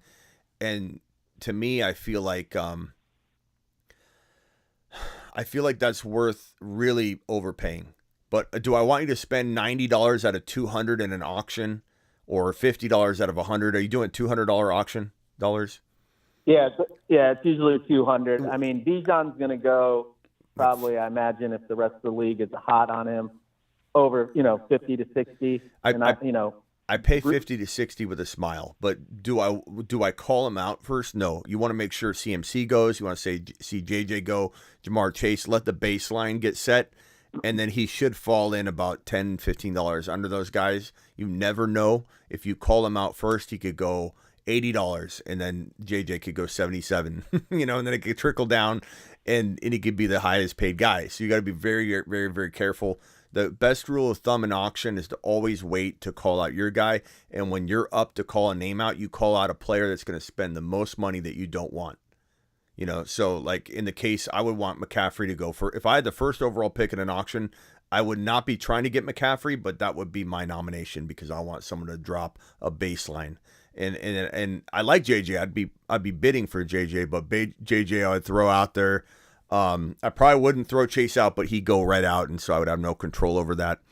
But I think what ends up happening in an auction, though, I'll just say that if he ends up going for like $65, $70, but Walker goes for 37, and Pacheco goes for 14, and who the hell knows if these numbers are going to be even close, because every auction is going to be different. I do have to say, give me Gibbs, Walker, Pacheco as my running back trio, if that affords me to get 3 wide receivers that I think could be all of the Olave caliber. You know what I mean? If you could walk away with Olave, London, Watson, Gibbs, Walker, Pacheco, and Fields, like you, it's possible. Okay, that gives me an idea. And Breece, what would you ticket him around? 40, yeah, or less? No, that sounds about right. Would I pay 55? No. I don't think you'll have to, especially with the PUP list. When do you draft? Usually close to the start of the okay. The season, He'll be off. He'll be off by then. Yeah. The problem is, bro, if Jahmyr Gibbs rips off a 65-yard untouched reception in a scrimmage where he's in shorts, basketball shorts, but he jukes somebody, their jock strap rolls out of their pants onto the field, and Gibbs just walks in to the end zone after running 65 yards with distance and nobody around.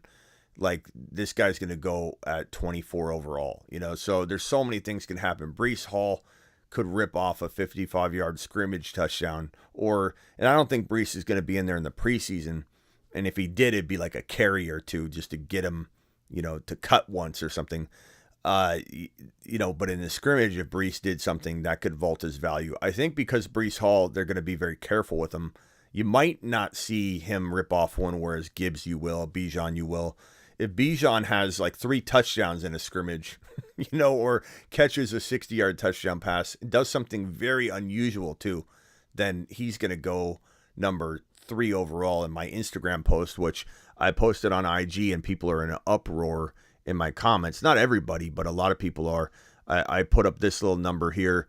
Let me see if I can put it on the screen here.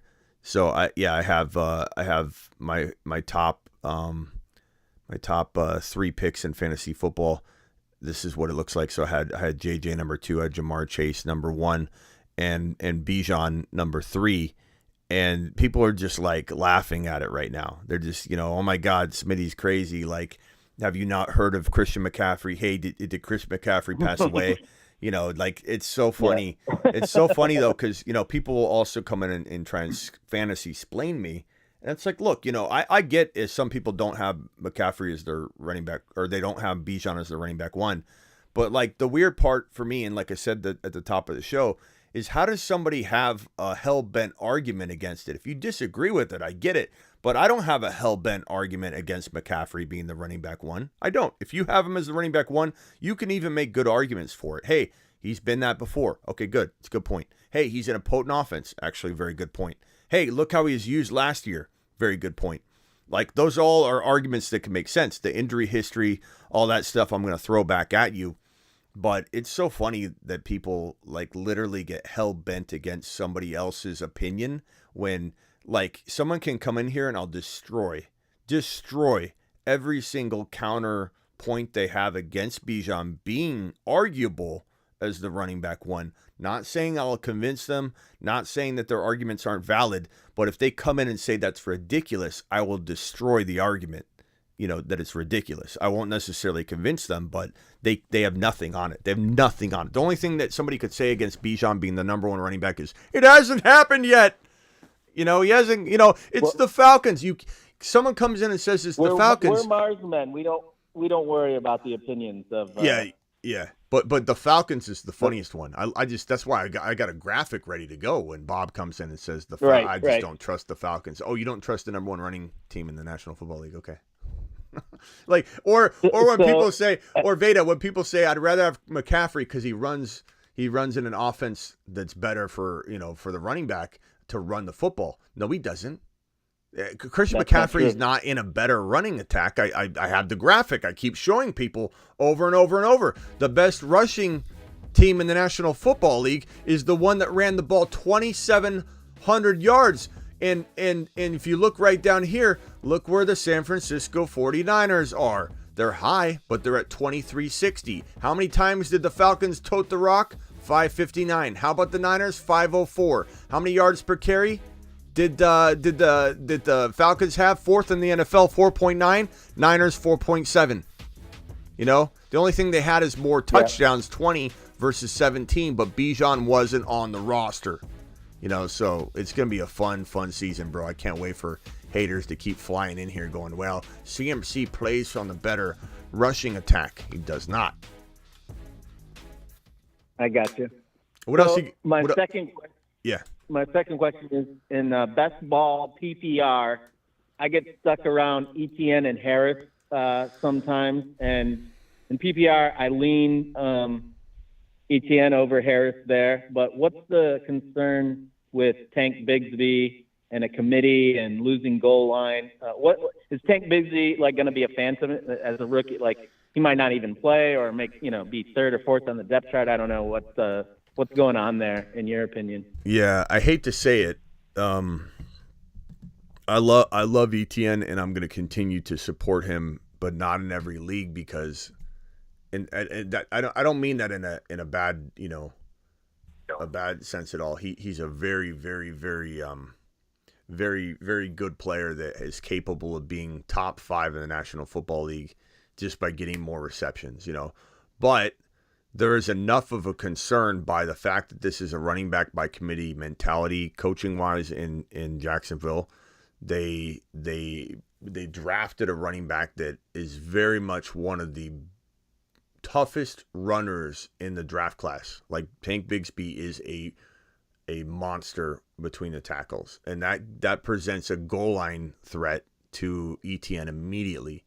So immediately ETN's going to be threatened to not have goal line work, but he kind of already wasn't the main goal line guy. But similar to Pacheco, like that Week 13 Kansas City Chief Bengal game that was on the other day that I was watching, and I was telling everybody when I was live, I went live. I'm like, I was just watching that whole game while I was editing a video. Pacheco ran in a touchdown. McKinnon caught a touchdown. It was like they're using, both of them. I think that's the kind of situation we're looking at. ETN's going to have enough work to keep him, in the top 10 running back potential territory. All we need is they say they're going to dial him back a little bit on the running, attempts, and he was worked a ton at the end of the year. I mean, they trusted him in the playoffs. They were feeding him. The guy had a really, really strong, finish to the year. The momentum's in ETN's favor.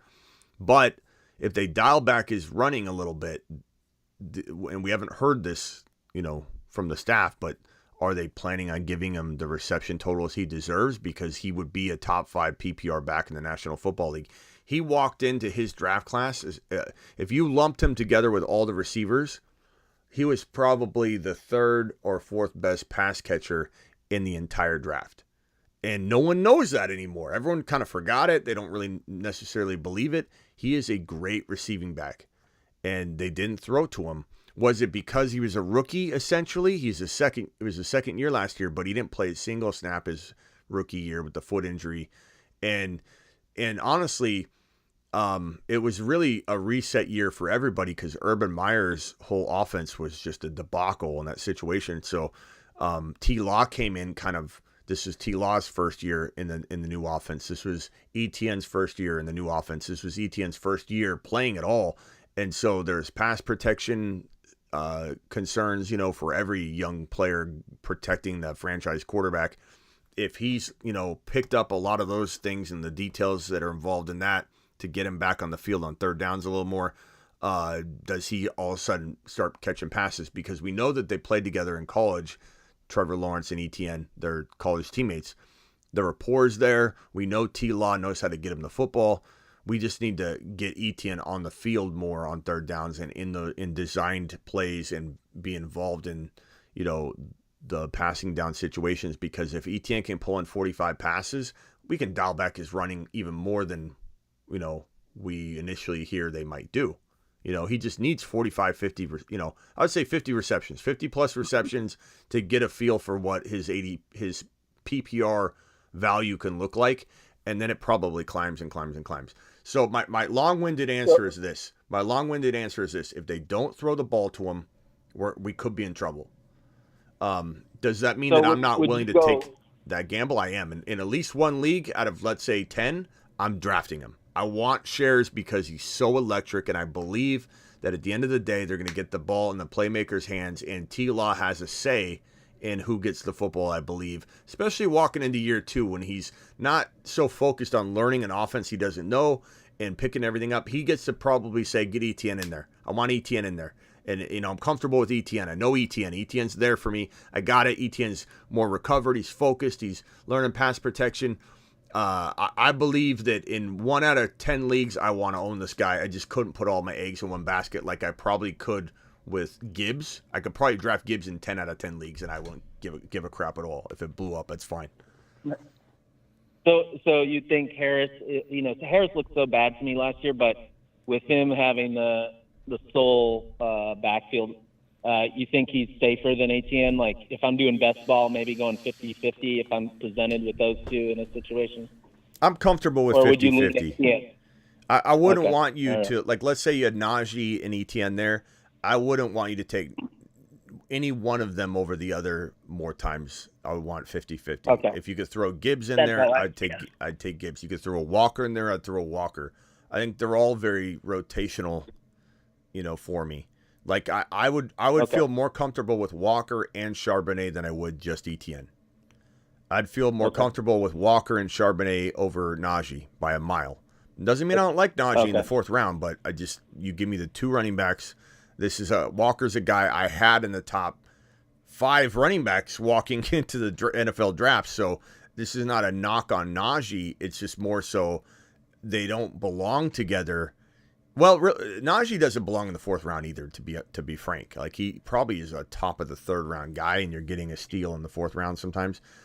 So Najee, I love. I don't want anybody to think I don't love him, but I like Najee's value a ton in the fourth round. But Walker, to me, they have no idea why they moved him down to the 4th/5th round. But I'm just smiling every draft I get Walker in the 5th round.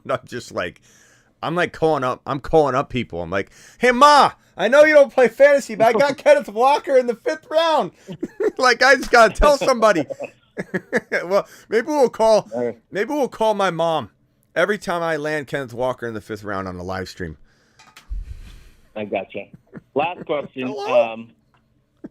Cook and Kamara Dalvin are both going like side by side in best ball the last couple nights I've seen. Who you leaning? You just talked about Cook maybe having suspension issues. Dalvin. No, I know. I'm just saying Cook at this point, like they both got risk, but Cook who? Like Cook's not even on a team. He's in the news right now, potentially, gonna maybe get his market value, punched in the gut because now he comes with some off the field issues. Like, he's going to probably land somewhere more cloudy than he really wanted to land. Even if he went to Miami, which is really the best place he could go, he's still got 2 Niner running backs there that Miami Mike McDaniel is going to be very, very prone to using early on because he loves his Niner buddies. And then he's got A-Chain, who we all think is capable. So, like, Cook is nowhere near Kamara's value, in my opinion.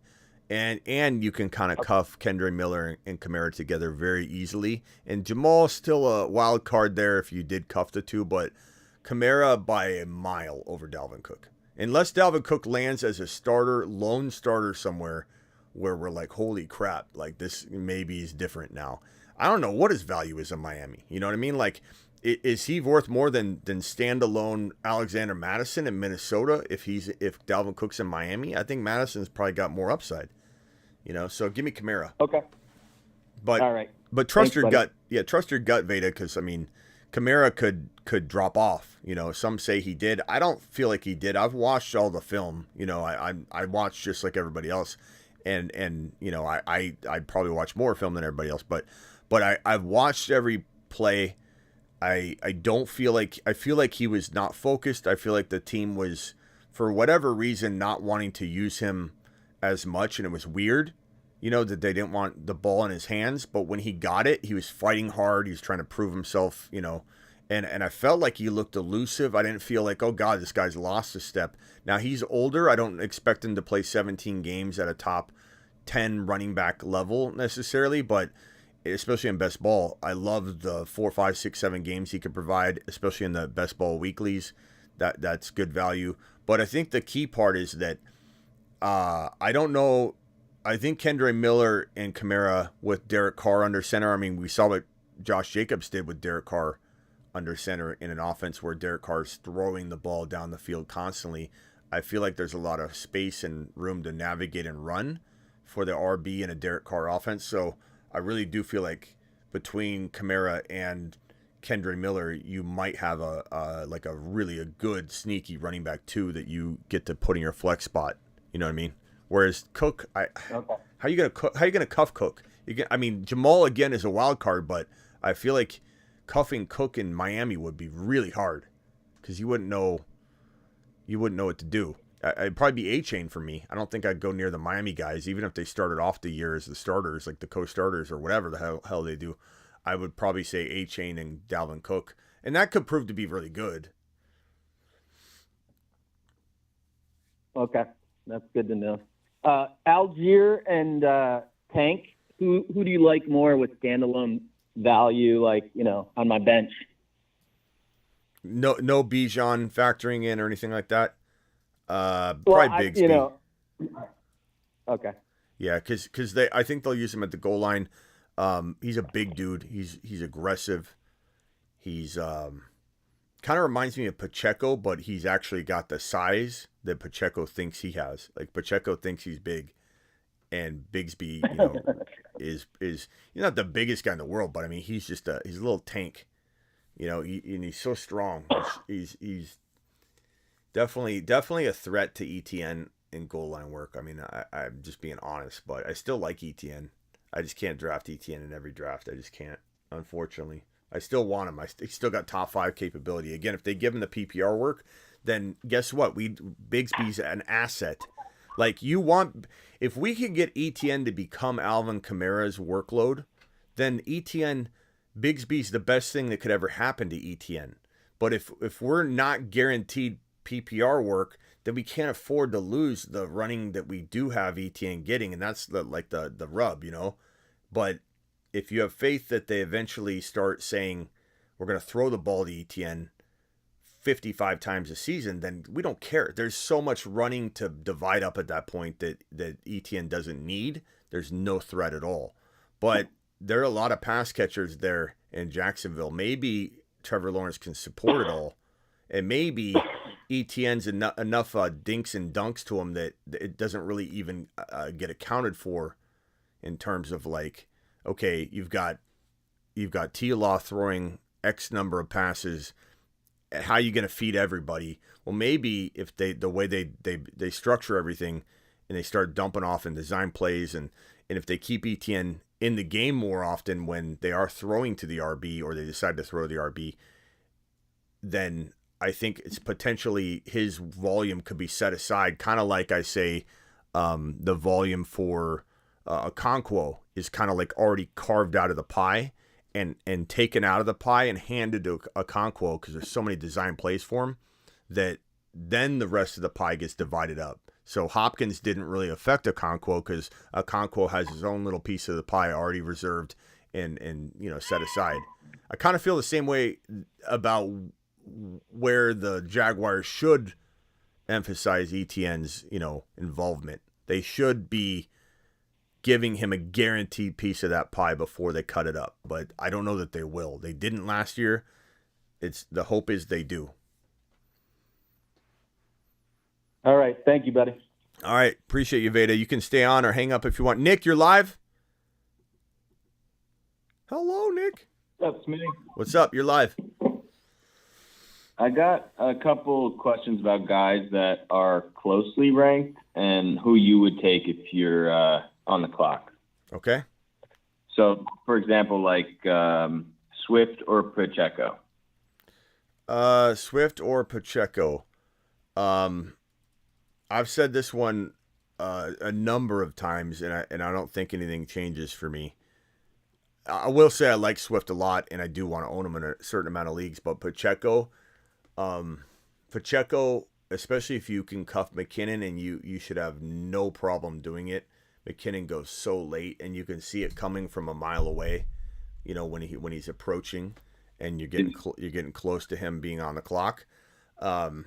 Then you can definitely scoop him up and grab him like a little bit in advance.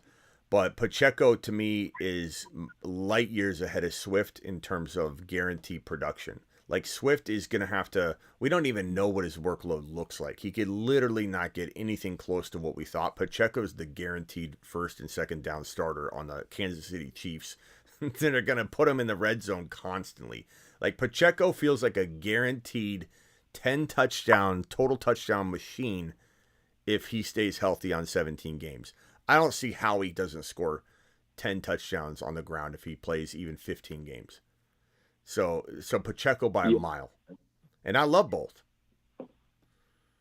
All right, cool.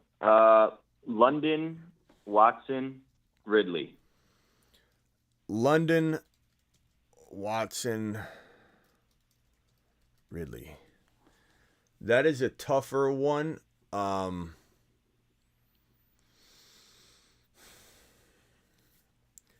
Like let's say I had 3 leagues, I want all 3. I want him in one league, I want him in one league. The only thing is this guy Ridley's going in the 3rd round, Watson's going in the 4th round, London's going in the 4th/5th. So ideally you can draft all 3. And so like I'm going to start there and say that, well, hey, why don't you go Bijan, Nick Chubb, Ridley, Watson, London, Trevor Lawrence? You know, like how good a team would that be? Bijan, Nick Chubb, Ridley, Watson, London, Lawrence, Trevor Lawrence. That'd be a freaking killer team, and it's all doable. So the pecking order of ADP is guiding you in a way. Ridley's the guy. Watson's the 2nd guy. London's the 3rd guy. If you're asking me, though, can this guy Watson outscore Ridley? The answer is yes. But the values are at least around apart that you shouldn't even be really having the conversation of which one do I like more than the other, you know? Yeah, cool. So, yeah, but you can draft all 3 of these guys. Yeah, I like that team that you just kind of drew up. That sounds fire. Yes, sir. I got one more. It's like 1st round kind of, 8 to 12 kind of slot, 7 to 12. And it's all wide receivers. Who do you like out of, obviously we love them all, but Hill, Lamb, St. Brown, and A.J. Brown? Like, how would you rank them? I mean, Hill goes ahead of all of them, so this is kind of similar to the Ridley versus Watson versus London. Like, Hill is going in the top 4, top 5, top 6.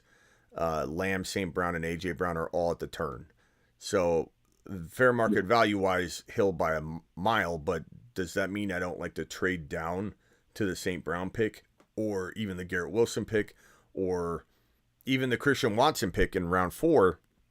Like, if I could get, let's say, your 4th, and let's say I could get 2 4th rounders for Hill, and I could walk away with Kenneth Walker and Watson for Hill, I'd take that in a heartbeat. If I could get Joe Burrow and Watson in a heartbeat, I'd take that. London and Justin Fields in a heartbeat, I'd take that for Hill. And honestly, you can get way better than 2 4th rounders for Hill. Like, sometimes a number 4, number 5 overall can get you a 3rd and 4th rounder. So you're talking about Gibbs and Burrow. You're talking about Gibbs and London. You're talking about Gibbs and Watson, all for Tyreek Hill.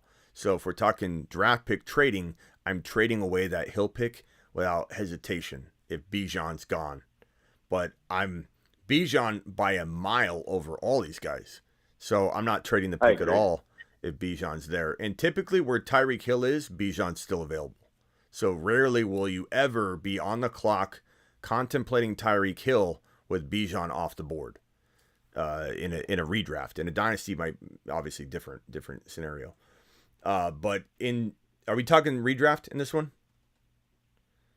Yeah, it's redraft, and we've been trying for years. So we have a poll every year to do like at least half PPR, but it's always standard. Yeah. So redraft, I'm trading out of this pick if Bijan's gone. I'd rather have the 3rd or 4th round pick, and you really could maybe get a 2nd and a 4th. I mean, but give me Burrow and Gibbs all day long over Hill and redraft all day long.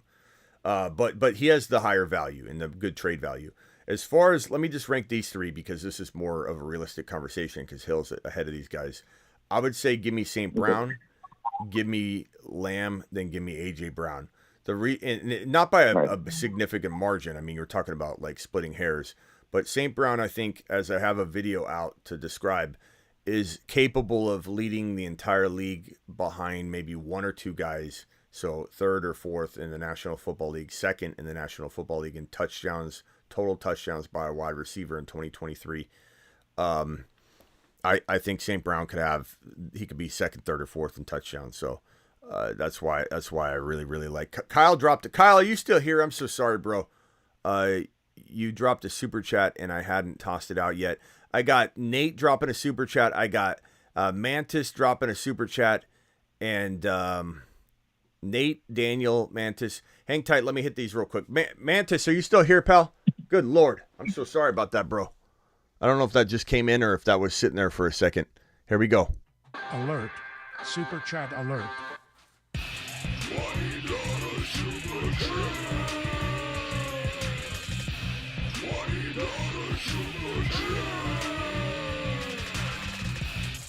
Alert.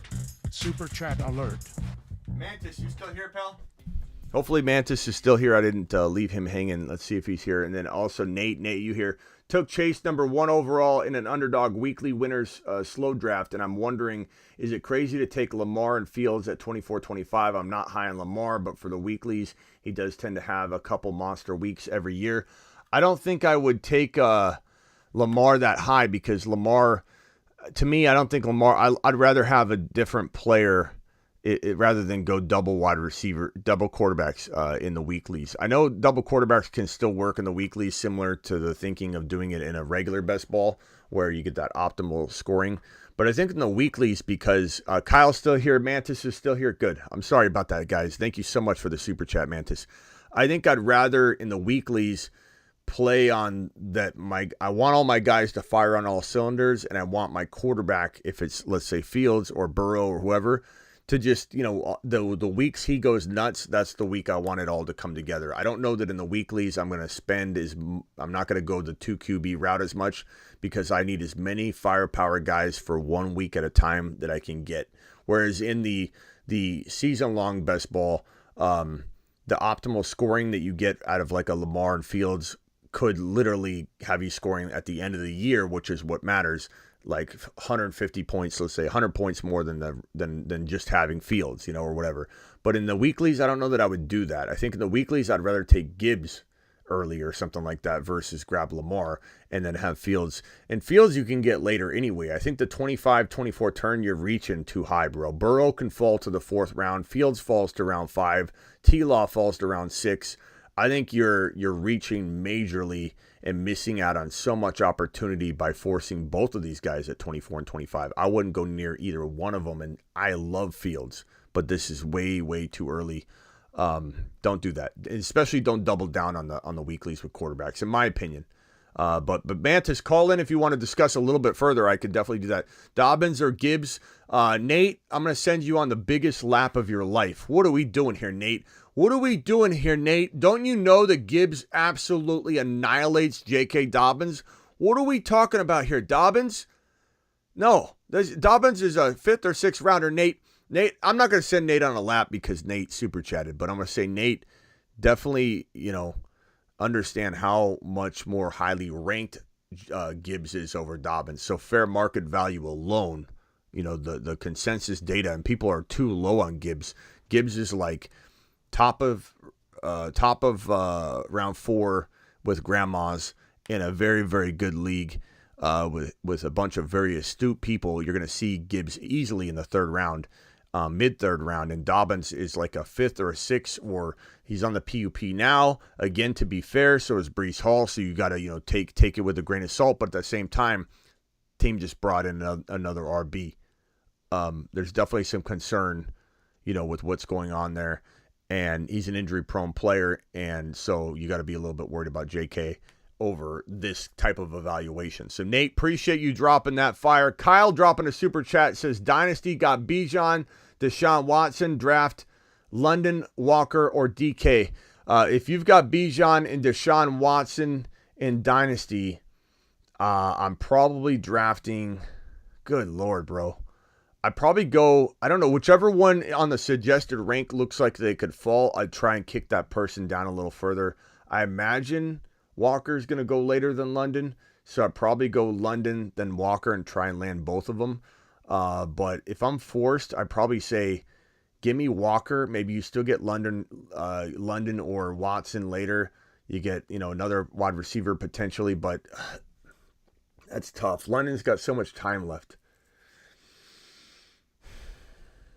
Kyle, call in on this one if you want more advice, but I'm gonna say give me Walker, Bijan, and Deshaun Watson. But, I mean, to have balance with London is pretty good. So if you feel like you need balance and you know your league mates and it's going to be really hard to get a balanced team, maybe go London to be safe. London's definitely got more time than Walker because he's a wide receiver. So can you break down Walker versus Gibbs in redraft? Curious to hear your thoughts in both explosive players. Walker showed that with his breakaway runs.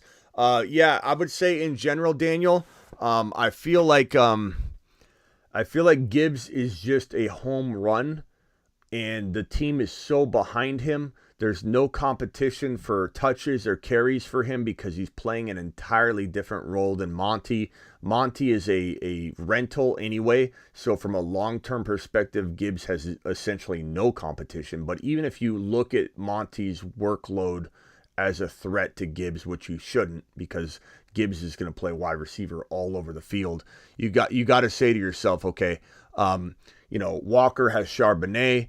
Walker, still has some things to prove, and if Walker gets banged up at all, his job isn't necessarily gone, but there's a potential threat of coming back to a big kind of committee type of thing. Whereas Gibbs, no matter what happens with Gibbs, his role's divided and separate from Monty's. So I would definitely say give me Gibbs, but I want both of them. I love both of them, and I want to own both of them. Kyle, I don't know Kyle, what are you doing, pal? What's going on there? There's a lot of noise there, but let's head over to Kyle anyway. Hey, yeah. Hold on, Kyle. I'm sorry, Kyle. I got Wayne Solo on hold. Wayne, I'm so sorry, bro. Wayne's a Mars man, and according to the Mars man card rules, Wayne gets to step right in. I'm sorry, Kyle. Hang tight. Wayne Solo, I'm so sorry I didn't see you there. Oh, no, you're good. You're good. I just want you to rate this team. It's kind of funny. Let me know when you're ready. Yeah, whoever's got like popcorn going on in the background or whatever, if you can mute. I don't know if that's Kyle. Kyle, just hang tight real quick and mute if you don't mind. Go ahead, Wayne. All right, so quarterback we got Burrow. Okay. As a receiver, I got JJ, St. Brown. And then I guess at flex, I have Christian Watson. And then at running back, I got Breece Hall, Akers. I have Njoku and Okonkwo at tight end, I guess, either or. Okay. And then I also got DJ Moore, Kirk, and Tony on the bench. Nice team, bro. I like that a lot. That's a really good squad. I mean, this is a best ball? This is a Yahoo. Oh, no wonder. I was like, how'd you pull this off you're playing with a bunch of I don't even think grandmas are awake on Yahoo. I think they're all asleep and they're auto drafting and you're taking advantage. It's pretty crazy. This is around one guy. This is around one guy. This was from the 4 spot too, Smitty. Yeah. Round 3 guy, round 3, 4 guy, round 4 guy, round 5 guy. I mean, yeah, you cleaned up. You cleaned up, bro. All right, Wayne, hang tight. Let's go. Let me go to Kyle real quick, and then Wayne just interrupt after with whatever other question you have. Kyle, hit me with it, bro. What are we talking about? Remind me. So I had a Dynasty, and I got the 11th spot, which I really hate, and I'm getting sniped left and right. I'm on the clock right now to select my third player. I have Bijan and have Deshaun Watson because it's super flex. Okay. I go London in a heartbeat, but I have Bijan, so it makes me worry. I take Walker, but these guys are a bunch of snipers, so I'm worried about getting Charbonnet later. Can you reach a little bit on Charbs, and that way you'll be fine? I mean, he's going around 100, so if you took him like at 88 to 92, it would be early, but you could definitely do that. It's Dynasty, so... Oh, no, I'm sorry. He's going to go higher in Dynasty. In Dynasty, God, I don't know where he's going to go. Tough to say. He could go in the 6th round. He could go... I don't think he's going around 5, but he certainly could. Is Gibbs available? No, he's been gone. Okay. I could, because I traded down from the 311 because I didn't want Kyler Murray, and the person behind me had 2 receivers already, so I was anticipating JSN falling to me at the 4-2, but he ended up taking JSN even though he had 2 receivers already, so I kind of shot myself in the foot. So I also have the 4-6, so I'm thinking I might pull the trigger on London and just say, have Bijan and London on a team, because Walker Barkley and Eckler are still there, and then I could take Walker at 6 or the 4-6. Is Watson available? Watson is available. He's quite a ways down the list. I'm kind of hoping I can get him on the way back. What about going Walker? Round. What about going Walker and then Christian Watson and Jahan Dotson and Pickens and guys like that, and kind of going a little lighter at wide receiver? But because London and Watson are very close, whereas Walker and the running back you get later might not be. I'd probably go Walker. Don't you take Walker? Don't not take a player because you're worried about another player getting sniped like Charbonnet. You gotta be very aggressive with Charbonnet, but you don't want to pass on an opportunity because you're afraid that they're gonna snipe you. But you just gotta be on your toes and make sure you grab them, unless you don't have a draft pick. You would take Walker, even though Barkley and Eckler are still on the board, and he could probably fall to my. I have this pick, and then there's 2 picks coming. And then I have the pick after that. So Barkley's I'm going to be 20. Thinking I could get. Barkley's going to be 27 next year. Is threatening to hold out, and maybe gets hurt because of that. I mean, it's a pretty easy call for me to go Walker over Barkley and Eckler in a dynasty. Yeah. Okay. And Christian Watson's so close to London.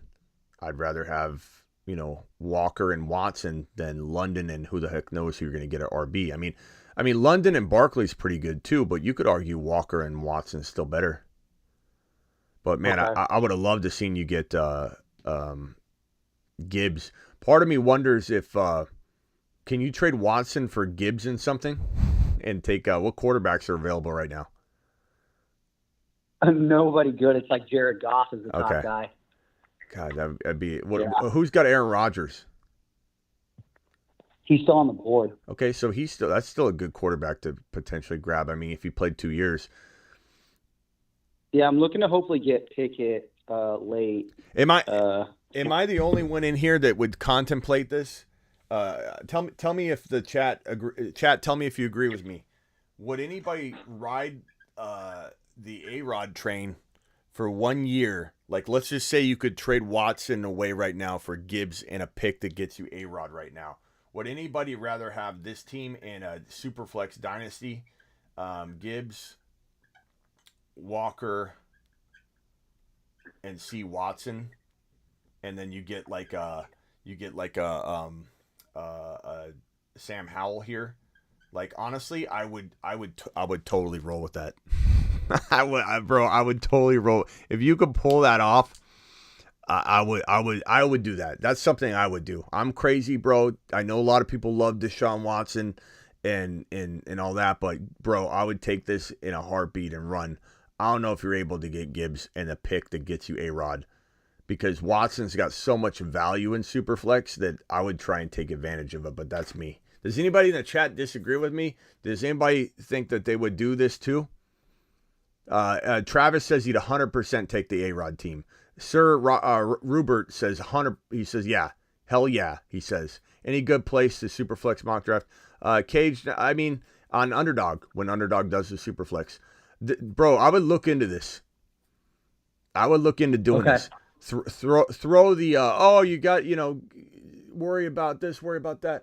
Definitely look at that. I got to do the cat here, and we're gonna go live in a second. So let me get the phone line cleared out and jump out of here. I'm gonna jump. I'll still be on later, Kyle. Listening and stuff. I appreciate the time. Thank you. Yep. Wayne Solo, final thoughts. Yeah, give me the A-Rod team that you were talking about. Yeah, it looks good, doesn't it? For sure. Looks great, bro. I think he's 2 years, to be honest. So. Yeah, and Watson could get you Gibbs for sure, because Watson probably went in the top 12 or 13, 14, and Gibbs probably didn't. So, all right, Wayne, appreciate you. Yep. Catch you later. Nick, final 10 seconds. Where are you taking JT? Probably not taking him, unfortunately. Not because I don't think he could earn his second round value, but I feel like he goes a little too high in the second round, and I just see other players that are a little bit more safe. I don't like the vulturing touchdown situation. I don't like that he kind of left on a sour note. I don't like that we haven't seen him bounce back or return to form, and I don't like that the offense is going to once again change on him. or change on him, and then you're gonna have that added situation. So a lot of moving parts for me to draft him in the top 15 overall. So don't really, I'd rather take Chubb. Yeah, I've never been big on him, just getting the gauge, so I appreciate that. All right, man. I'd go St. Brown over him. I'd go Garrett Wilson over him. Obviously, go Bijan over him. I'd go a lot of different ways and then come back. Like, I want Walker over him at cost of entry. Give me Walker around 4 or 5 and let me go St. Brown instead of JT. That's the way my mind works. All right, Nick, appreciate you. Yeah. Scuba, final 10 seconds.